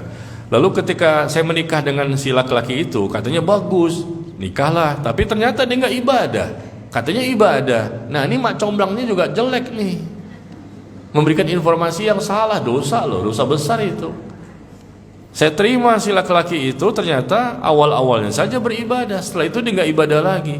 Jadi mak comblang atau pak comblang yang mediasi bertemunya mereka berdua mungkin nggak tahu persis siapa laki-laki itu atau siapa wanita itu. Maka jangan sembarangan, ya, jangan mudah percaya juga. Si mak comblangnya itu solehah nggak? Tahu nggak dia informasi secara detail dan jelas bagaimana keluarganya? Kadang-kadang cuma katanya juga. Ya, nah sekarang dia tidak mau beribadah si suaminya ini, nggak mau sholat, nggak mau puasa, tuh bahaya kan? Baru nikah, gimana? Ya, cobalah diperbaiki dulu, ya. Coba si istri ini memperbaiki suaminya, mudah-mudahan dia bisa berubah. Tapi kalau emang tidak juga mau berubah, tidak sholat sama sekali, ya, apalagi puasa dan lain-lain, ya sudah, boleh untuk minta cerai. Apabila kita sudah mentaati perintah Allah, menjauhi larangan Allah, menjalankan sunnah Nabi, tapi tidak melakukan sholat taubat, apakah sudah termasuk sudah bertaubat? Sholat taubat itu sunnah, nggak wajib. Yang wajib itu taubat. Sholat taubatnya nggak wajib, itu hanya sunnah saja. Sepakat imam 4 mazhab, itu sunnah. Ya, yang wajib itu taubatnya. Ketika orang bertaubat, tidak mesti melakukan sholat taubat, itu hanya tambahan saja. Yang bertobat itu namanya pertama menyesal, dia menangis, dia bersedih atas perbuatan dosa. Yang kedua beristighfar. Yang ketiga bertekad, bersemangat untuk tidak lagi mengulangi perbuatan dosa. Yang keempat dia ikhlas dalam pertobatannya. Yang kelima dia banyak-banyak melakukan amal kebaikan, amal soleh setelah dia bertobat. Yang keenam dia bertobat sebelum ruh sampai di kerongkongan untuk diterimanya tobat. Yang ketujuh dia klarifikasi, dia menginformasikan kepada orang tentang perbuatannya yang salah, ya, supaya orang tidak mengikuti kesalahannya. Contoh, dia men-share artikel di grup WhatsApp, ternyata artikel berasal dari hadis palsu. Nah misalnya, maka cara bertobatnya adalah dia informasikan kepada semua anggota di grup itu, jangan disebarkan artikel yang kemarin saya informasikan karena ternyata hadisnya palsu, saya nggak tahu. Nah itu cara bertobat, ya, klarifikasi, menginformasikan ke perbuatan dia yang salah, jangan sampai diikuti sama yang lain. Nah yang kedelapan, cara bertobat nasuha adalah minta maaf sama orang yang pernah kita zolimi, yang pernah kita sakiti, dan kembalikan barang orang lain yang pernah diambil.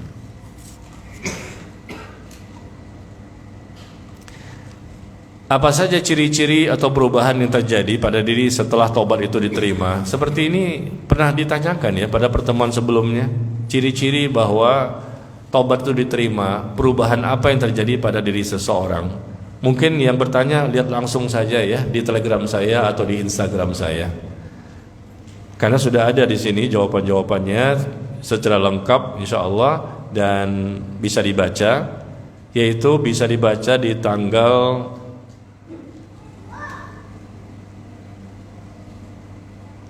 19 September, tanggal 19 September ya, di Telegram saya Nazmi Umar Bakar atau di IG Instagram tanggal 19 September. Judulnya tanda-tanda taubat yang diterima. Tanda-tanda taubat yang diterima itu seperti apa? Perubahan tentu pasti ada. Disebutkan di sini contohnya semakin cinta kepada kebaikan dan ketaatan, semakin benci kepada dosa dan kejelekan, mudah untuk taat, mudah menjauhi dosa dan maksiat, lebih sungguh-sungguh dengan masalah akhirat, takut kembali melakukan dosa, tidak merasa aman dari siksa Allah dan seterusnya.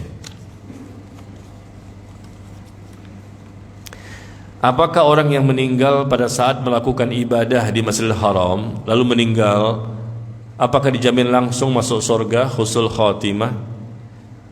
Orang yang meninggal pada saat melakukan ibadah ya, sedang ibadah di Masjidil Haram, dia meninggal, ya tentunya kan meninggalnya sedang ibadah ini baik, husnul khotimah. Meninggalnya di tempat yang mulia lagi di Masjidil Haram, ya maka mudah-mudahan kita bisa mengatakan mudah-mudahan dia termasuk orang yang terhindar dari siksa kubur. Karena husnul khotimah, mati yang baik itu adalah orang yang matinya dalam kondisi yang baik, sedang ibadah, sedang melakukan amal saleh, ya.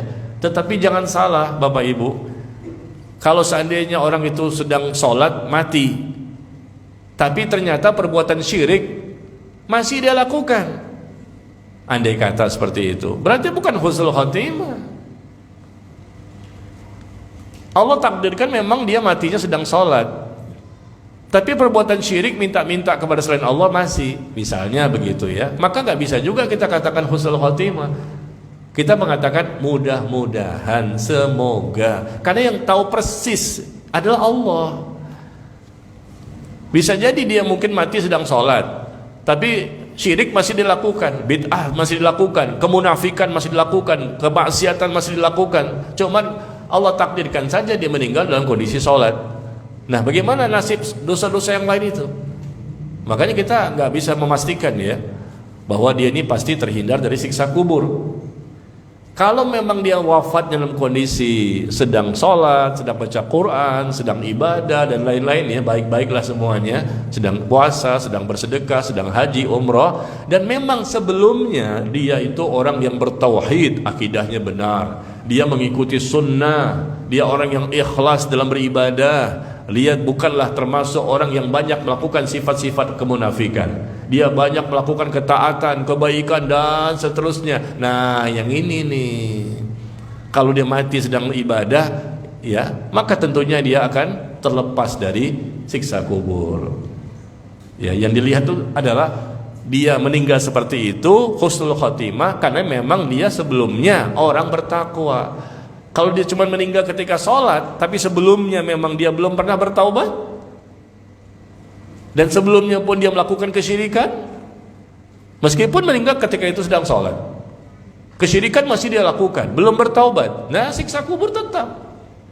Dalam pandangan manusia, loh kok bisa meninggal ketika sholat, itu belum ada jaminan.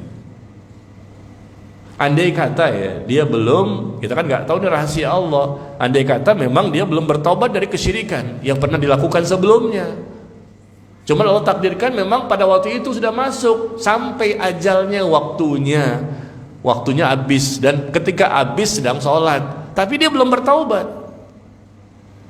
Makanya orang yang meninggal dalam kondisi baca Quran meninggal, lagi sholat meninggal, jangan kita terburu-buru mengatakan ini pasti ini terhindar dari siksa kubur. Entar dulu, ini pasti ini masuk surga. Entar dulu. Ya meskipun matinya yang kita lihat ya bagus gitu. Ya kenapa? Di zaman Rasul juga ada sahabat yang meninggal dunia dalam kondisi dia berdarah-darah, ya habis perang jihad fisabilillah. Sahabat mengatakan, wah ini surga ini, mati syahid. Ya, karena habis perang jihad dia membunuh banyak orang kafir. Rasul mengatakan tidak, dia termasuk penghuni neraka. Sahabat bingung, loh kok bisa?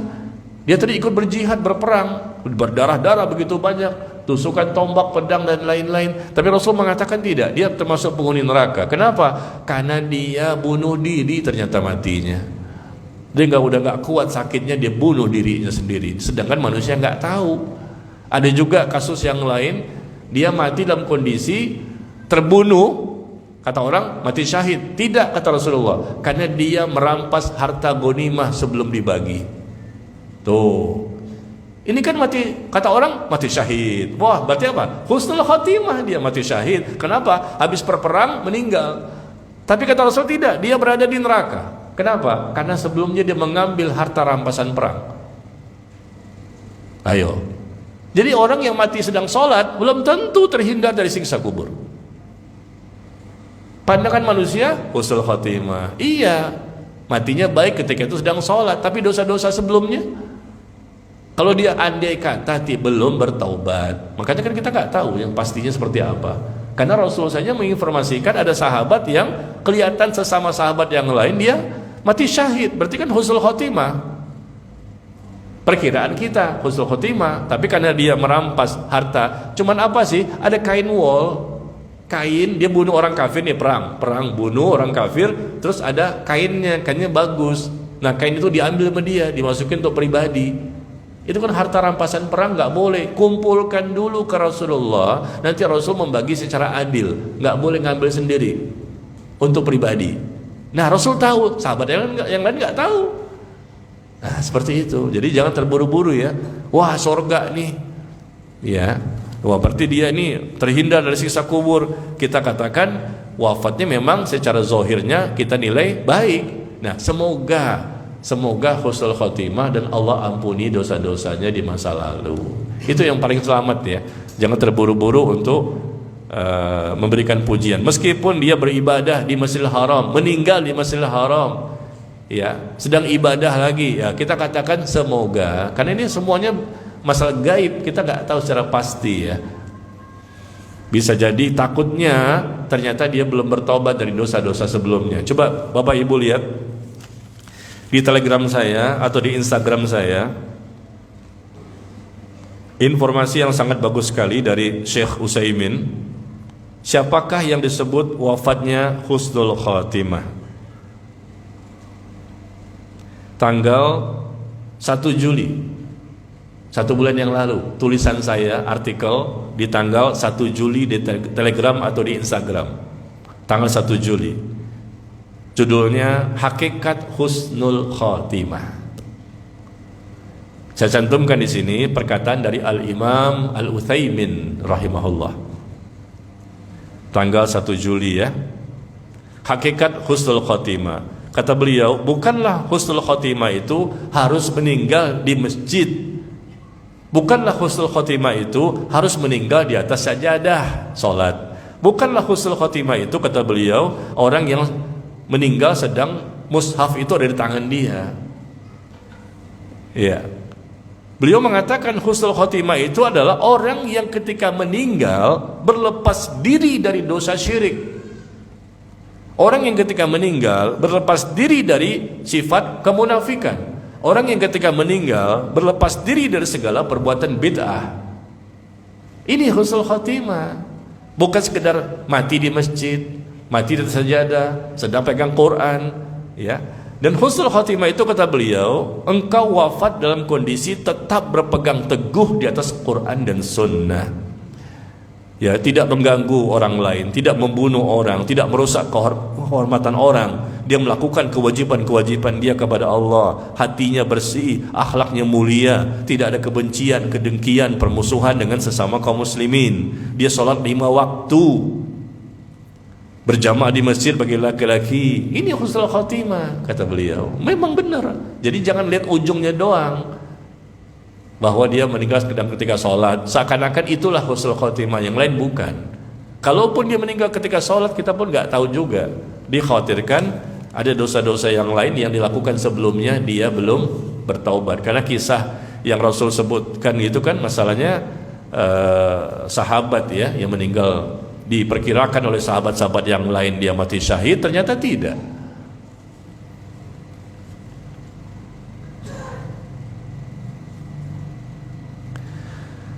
Manusia itu wajib sholat walaupun hanya bisa mengedipkan mata. Apakah keluarga atau istri boleh menuntun sholat suami yang sedang sakit, yang motoriknya mulai menurun karena sakit ya? Tetap seseorang itu wajib untuk sholat selama dia masih berakal sehat. Yang tidak wajib pikun total dan gila, karena akalnya udah gak ada. Selama dia berakal, sakit apapun, selama dia masih punya akal, masih bisa memahami, masih sadar, maka tetap wajib untuk sholat. Tidak bisa berdiri, duduk. Nggak bisa duduk, berbaring. Ya, Ketika berbaring juga nggak bisa bergerak dengan isyarat. Tidak bisa dengan isyarat, maka disolatkan. Berarti dia mati. Seperti itu ya. Selama dia berakal, tetap wajib untuk ibadah.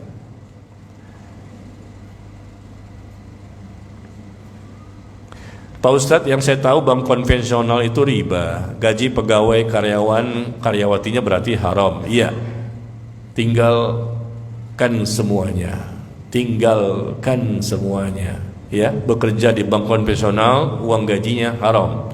Karena mereka melakukan transaksi riba. Gaji itu berasal dari mekanisme riba. Ada karyawan yang sampai meninggal jadi karyawan bank tersebut. Sampai meninggal jadi karyawan. Apakah zakatnya, sedekahnya, dan lain-lain yang diberikan karyawan tersebut tidak sah karena gajinya mengandung riba? Iya. Riba itu uang haram, diberikan untuk zakat, untuk sedekah, nggak diterima oleh Allah. Zakat itu dan sedekah, infak harus dari harta yang halal. Orang yang kerja di bank, mohon maaf, saya sampaikan apa adanya. Mudah-mudahan ini bisa terdengar oleh mereka. Saya sampaikan juga kepada mereka ketika bertemu mereka, uang antum haram, kasih ke istri, kasih ke anak, anak makan nafkah dan nafkah yang haram. Bagaimana mereka bisa menjadi orang yang baik? Kecenderungan untuk berbuat dosa lebih besar, ya. Jadi nggak sah sedekah, infak dan zakat, karena itu harus dari harta yang halal. Kenapa? Karena Allah mengatakan innallaha tayyibun la yaqbalu illa tayyiban. Sesungguhnya kata Rasulullah, Allah itu baik, maha baik, dan Allah tidak menerima kecuali yang baik-baik saja. Ya, yang apa? Yang haram Allah tidak akan terima.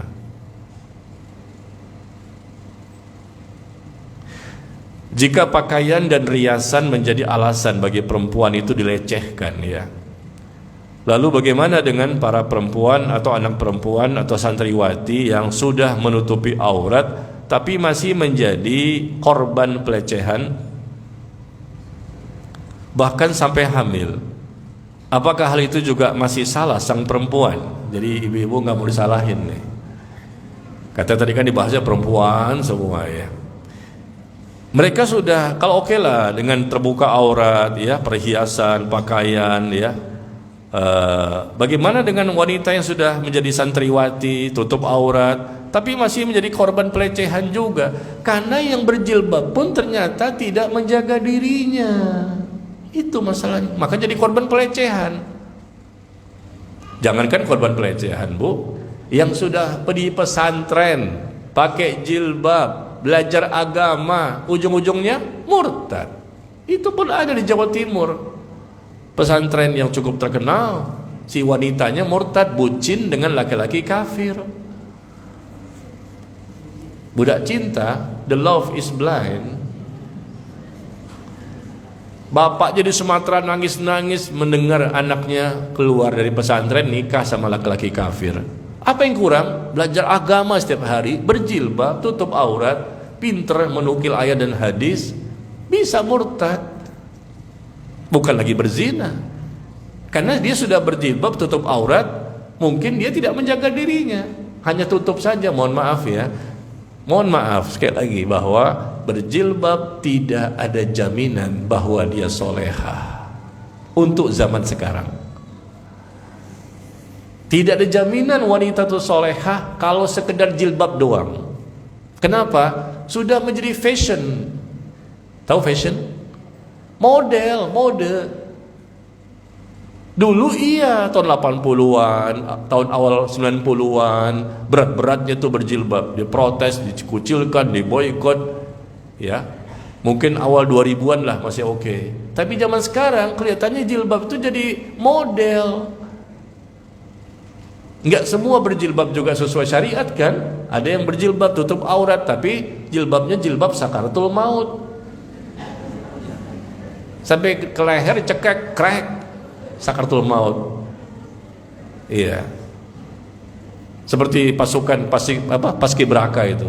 Kan berjilbab juga kan pasukan paskibraka yang kemarin nggak boleh berjilbab itu kan? Kan pakai jilbab dia, tapi kan sampai ke leher.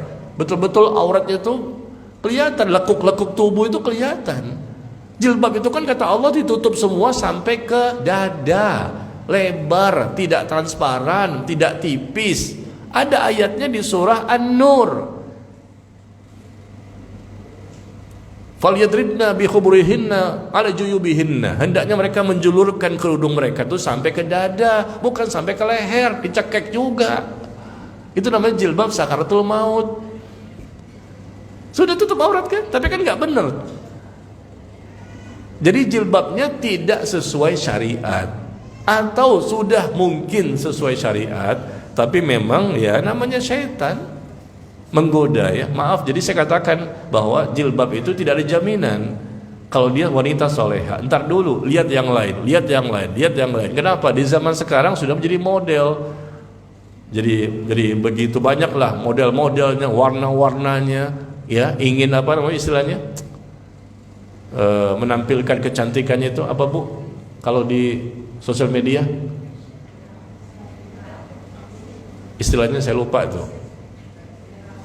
Flexing, oh masya Allah, saya boleh, masya Allah, ibu-ibu paham tuh, ya kan? Makanya saya tanya nih ibu-ibu, nggak apa-apa nggak tahu. Flexing, ya suka menampilkan itu flexing ya, luar biasa. Ibu-ibu di sini banyak hafizah ya, hafizah istilah-istilah gitu kan, flexing ya. Ya makanya kalau antum ingin mendapatkan calon istri, jangan sekedar jilbabnya doang ya, tapi juga telusuri yang lain. Bagaimana akidahnya, bagaimana ibadahnya, bagaimana manhajnya, bagaimana akhlaknya, ya semuanya. Karena zaman sekarang kalau jilbab doang kayaknya udah banyak juga yang berantakan ya. Makanya mereka mudah dilecehkan sama yang lain, karena mereka gak menjaga diri. Pacaran juga ada, berjilbab pacaran ada, yang berzina ada juga pelacur-pelacur yang berjilbab. Mereka penzina, pelacur, tapi pura-pura dengan jilbabnya. Tapi mereka menyerahkan fisiknya itu untuk dipakai sama orang lain. Nauzubillah. Kan saya tahu, saya baca itu berita-berita. Orang-orang yang bukan hanya terbuka aurat, bahkan ada orang yang menyamar seakan-akan dia soleha pakai jilbab, tapi sebetulnya dia pelacur, untuk bisa memuluskan dalam rangka supaya dia disenangi sama orang, dan terjadilah transaksi tawar-menawar. Foto-fotonya itu apa namanya, Bu? Pesanan BO. Pesan BO, pesan wanita-wanita penzina dari sosial media. Jadi bukan datang langsung ke tempat pelacur, enggak, dari sosial media bisa dipesan tuh. Wanita mana yang mau dipesan, berapa harganya, langsung di sosial media. Nah, wajah-wajah mereka nggak semuanya yang terbuka aurat, ada juga pakai jilbab, bisa dipesan. Wah, ini cantik. Kok Ustaz tahu sih, pernah mesen ya? Saya nggak pernah begituan, Bu, Bapak, tapi kan saya pelajari supaya saya bisa ngomong, ya, memberikan informasi kepada kaum muslimin, ya. Kalau berjilbabnya rapat, rapi, sesuai syariat, dia ngaji sunnah, dia takut kepada Allah, akidahnya benar, ibadahnya benar, akhlaknya mulia, banyaklah yang diusahakan. Seperti ini baru, ya, insya Allah bisa diterima sebagai menantu itu. Apa salah kita menegur seorang wanita yang suka bermudah-mudahan sama laki-laki? Misal suka minta tolong, bonceng, tumpangan kepada laki-laki, teman kerja, kantor, ya nggak boleh. Ya, bermudah-mudahan, kasih tahu, dakwahi teman seperti itu ya. Bermudah-mudahan, bonceng dong, ya. Si laki-lakinya mungkin nggak enak kan, menolak, atau memang dia menunggu-nunggu juga kesempatan, mudah-mudahan diminta goncengan. Gak boleh, ini semua bisa menimbulkan zina.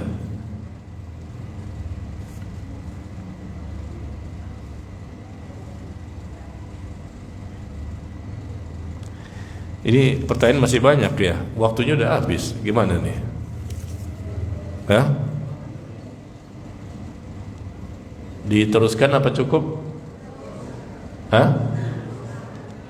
Terus apa cukup? Enak banget ya itu. Terus Pak Ustadz, ngomong aja terus. Kita lagi mau tidur nih. Saya khawatir, ini kan setengah 11, sudah selesai jadwal kan kajian kita. Nah, ibu-ibu ini pengen pulang untuk mengkhatamkan Al-Quran. Saya takut mengganggu waktu mereka. Kalau kita kan enggak, Pak, pulang-pulang aja kan. Kalau mereka ini waktunya tuh betul-betul diatur oleh. Iya, tinggal 3 surat lagi yang belum, Al-Ikhlas, Al-Falaq, dan An-Nas. Betul nggak, Bu? Ada laki-laki yang berzina dengan istri orang, kemudian dia bertaubat dan dia tidak bisa menemukan suaminya. Dia berzina dengan istri orang, kemudian dia bertaubat dan dia tidak bisa menemukan suaminya. Apa yang mesti dia lakukan untuk minta maaf? Karena dosa dengan manusia harus minta maaf kepada orang tersebut. Antum mau ketemu suaminya? Apa yang terjadi? Ya, suaminya akan, bisa jadi suaminya nggak tahu. Ya sudah, antum jangan kasih tahu suaminya. Dicari, Mas maaf ya, saya berzina sama istri antum. Hah? Awalnya nggak tahu jadi tahu gara-gara dia terus terang. Jangan, jangan, nggak boleh begitu.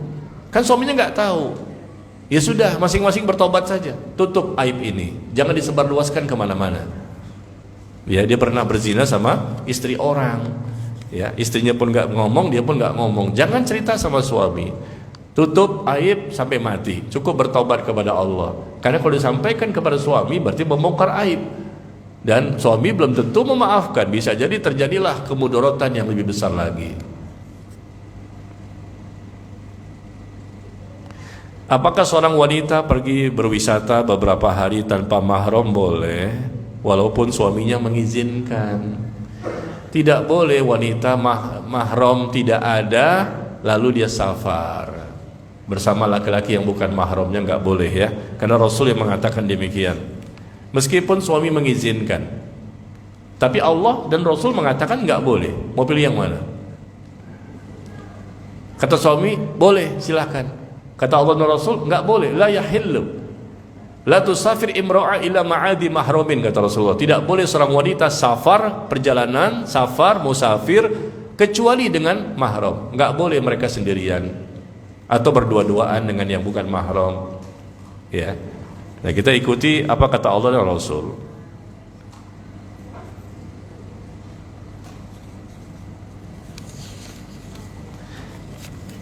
Kemudian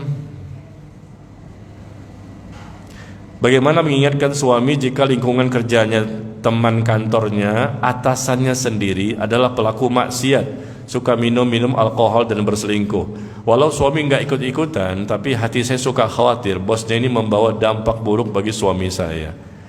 Ya, nasihati suami jangan dekat-dekat dengan si bosnya ini kalau dia mengajak kepada hal-hal yang negatif. Tapi di sini disebutkan bagaimana mengingatkan suami, bagaimana cara mengingatkan suami jika di lingkungan kerjanya, teman kantornya, atasannya sendiri selaku atasan tapi pelaku maksiat ya, maka suami jangan ikut-ikutan. Tentunya dia kerja sesuai dengan amanah yang telah diberikan kepadanya. Jangan mengikuti temannya itu, meskipun atasan diajak tolak, diajak tolak, meskipun apa risikonya dipecat, oke.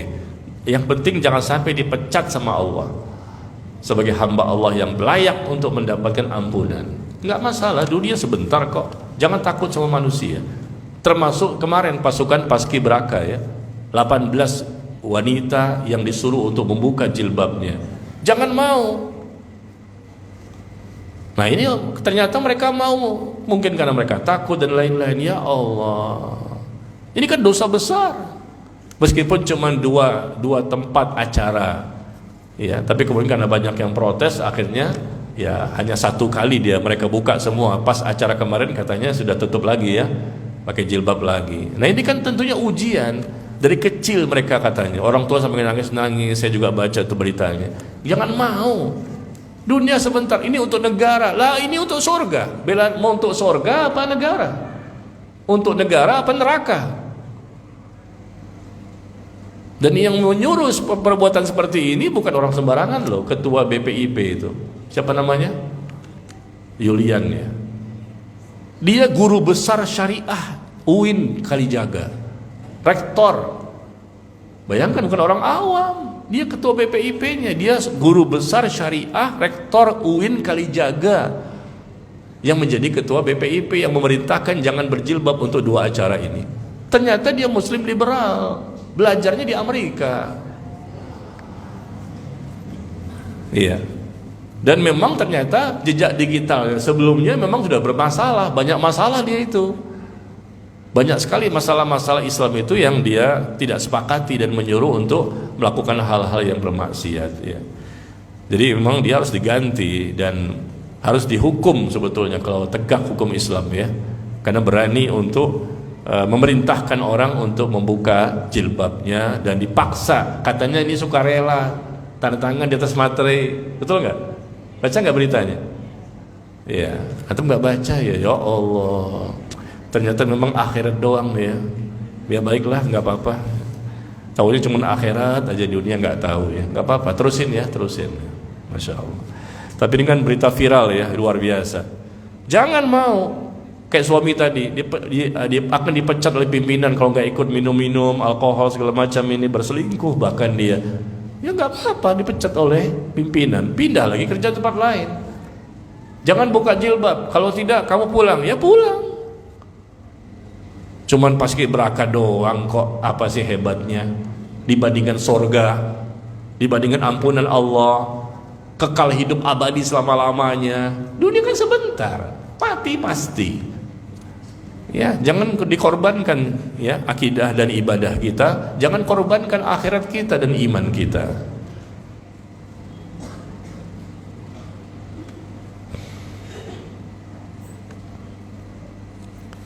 Ya, kemudian yang lain, ya, yang sifatnya tidak mirip. Sedikit lagi, ya, bentar. Kesian nih kalau nggak dijawab nanti saya dimarahin. Pertanyaannya banyak mirip-mirip, ya. Bagaimana dengan dosa-dosa di masa lalu, dosanya ini dan itu? Udah, tobat aja lah. Dosa syirik kayak atau dosa apapun, cukup tobat dengan tobat nasuha, selesai. Dosa apapun, jangan cerita ke orang lain, jangan membongkar aib, jangan bicara di podcast. Ya, sekarang kan ceritanya keren kan, podcast, ya, zaman milenial. Ditanya gimana dulunya, dia udah berubah sekarang. Tapi kan ditanya di podcast supaya ini banyak followers, banyak yang nonton, viral, maka dia menceritakan dulunya saya begini, bongkar aib. Nggak boleh, dosa itu. Al-Mujahirin.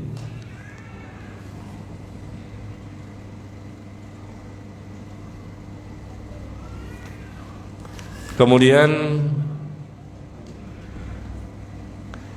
di era sosial media saat ini banyak marak aplikasi yang mana banyaknya kaum wanita yang suka berjoget-joget. Apakah mereka termasuk memfasilitasi zina mata untuk kaum laki-laki? Benar? Waduh, na'udzubillah. Yang berjilbab maupun yang tidak berjilbab berjoget-joget. Di mana? Di TikToknya, di Instagramnya, di YouTube-nya. Ya Allah, na'udzubillah. Sama ini semua, ini bisa menjadi bahan fitnah bagi laki-laki. Dan ini mereka berdosa besar, yang nonton tuh jutaan. Maka mereka menanggung dosa dari orang yang nonton itu, yang akhirnya mereka terfitnah, tergoda, dan seterusnya. Demi uang sebetulnya, dan demi ingin terkenal, populer, demi dunia, ingin dipuji. Nauzubillah, hanya itu saja. Nggak bermanfaat semuanya, ya.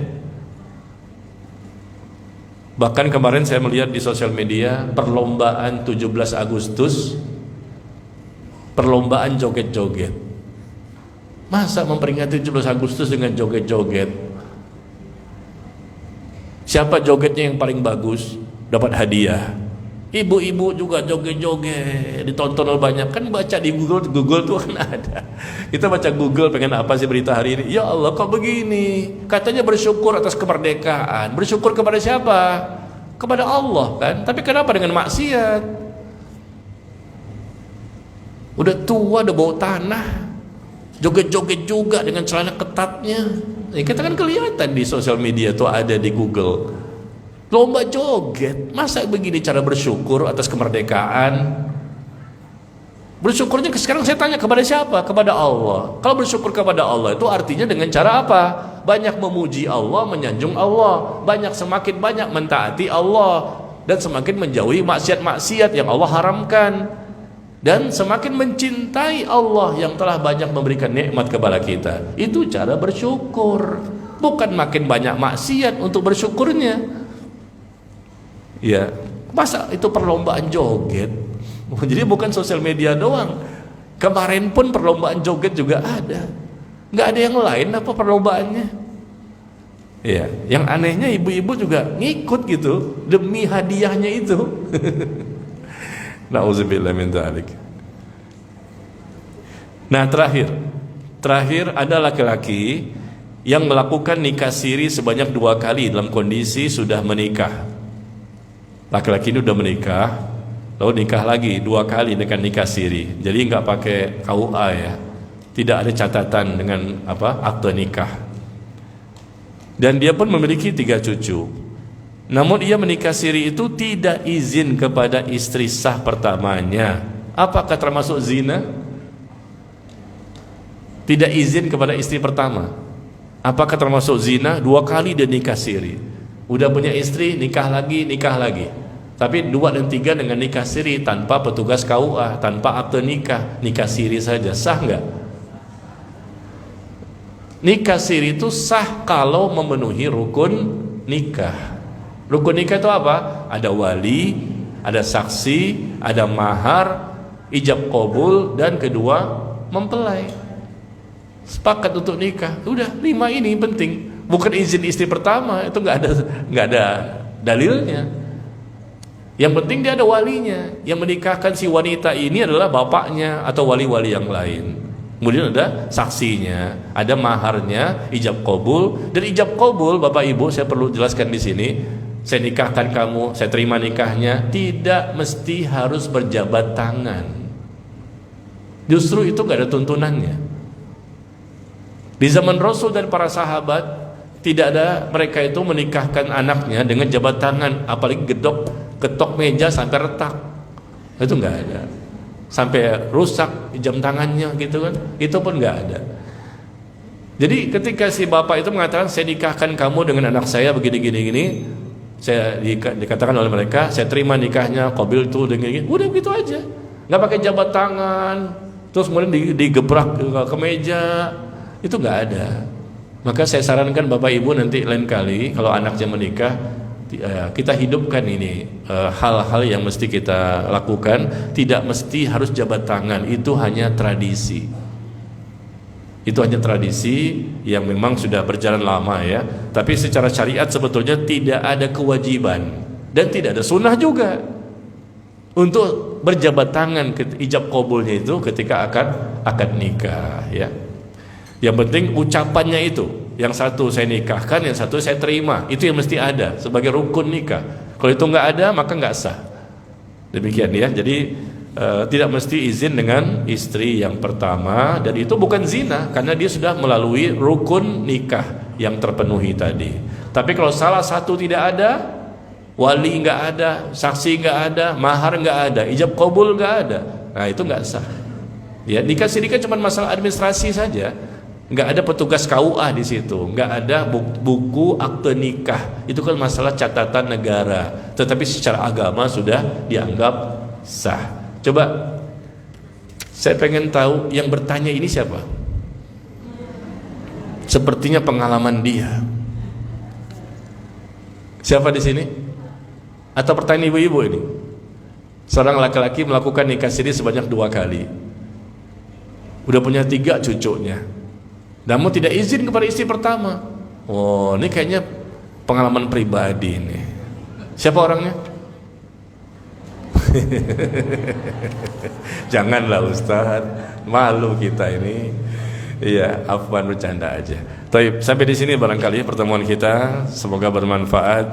Insyaallah ketemu lagi pada pertemuan berikutnya. Wallahu taala a'lam bissawab. Wassallallahu ala nabiyyina Muhammad walhamdulillahirabbil alamin. Subhanakallahumma wa bihamdika asyhadu an la ilaha illa anta astaghfiruka wa atubu ilaik. Wassalamualaikum warahmatullahi wabarakatuh. Waalaikumsalam warahmatullahi wabarakatuh. Alhamdulillah telah selesai kajian kita. Jazakumullah khairan sama apa yang sudah disampaikan. Untuk info kajian berikutnya insya Allah pada Sabtu tanggal 24 Agustus 2024 jam 9 pagi oleh Ustadz Rizky Abu Ilyasa dengan tema ibadah di zaman fitnah. Semoga kita dimudahkan dalam setiap menuntut ilmu syar'i. Amin ya rabbal alamin. Barakallahu fikum. Waalaikumsalam warahmatullahi wabarakatuh.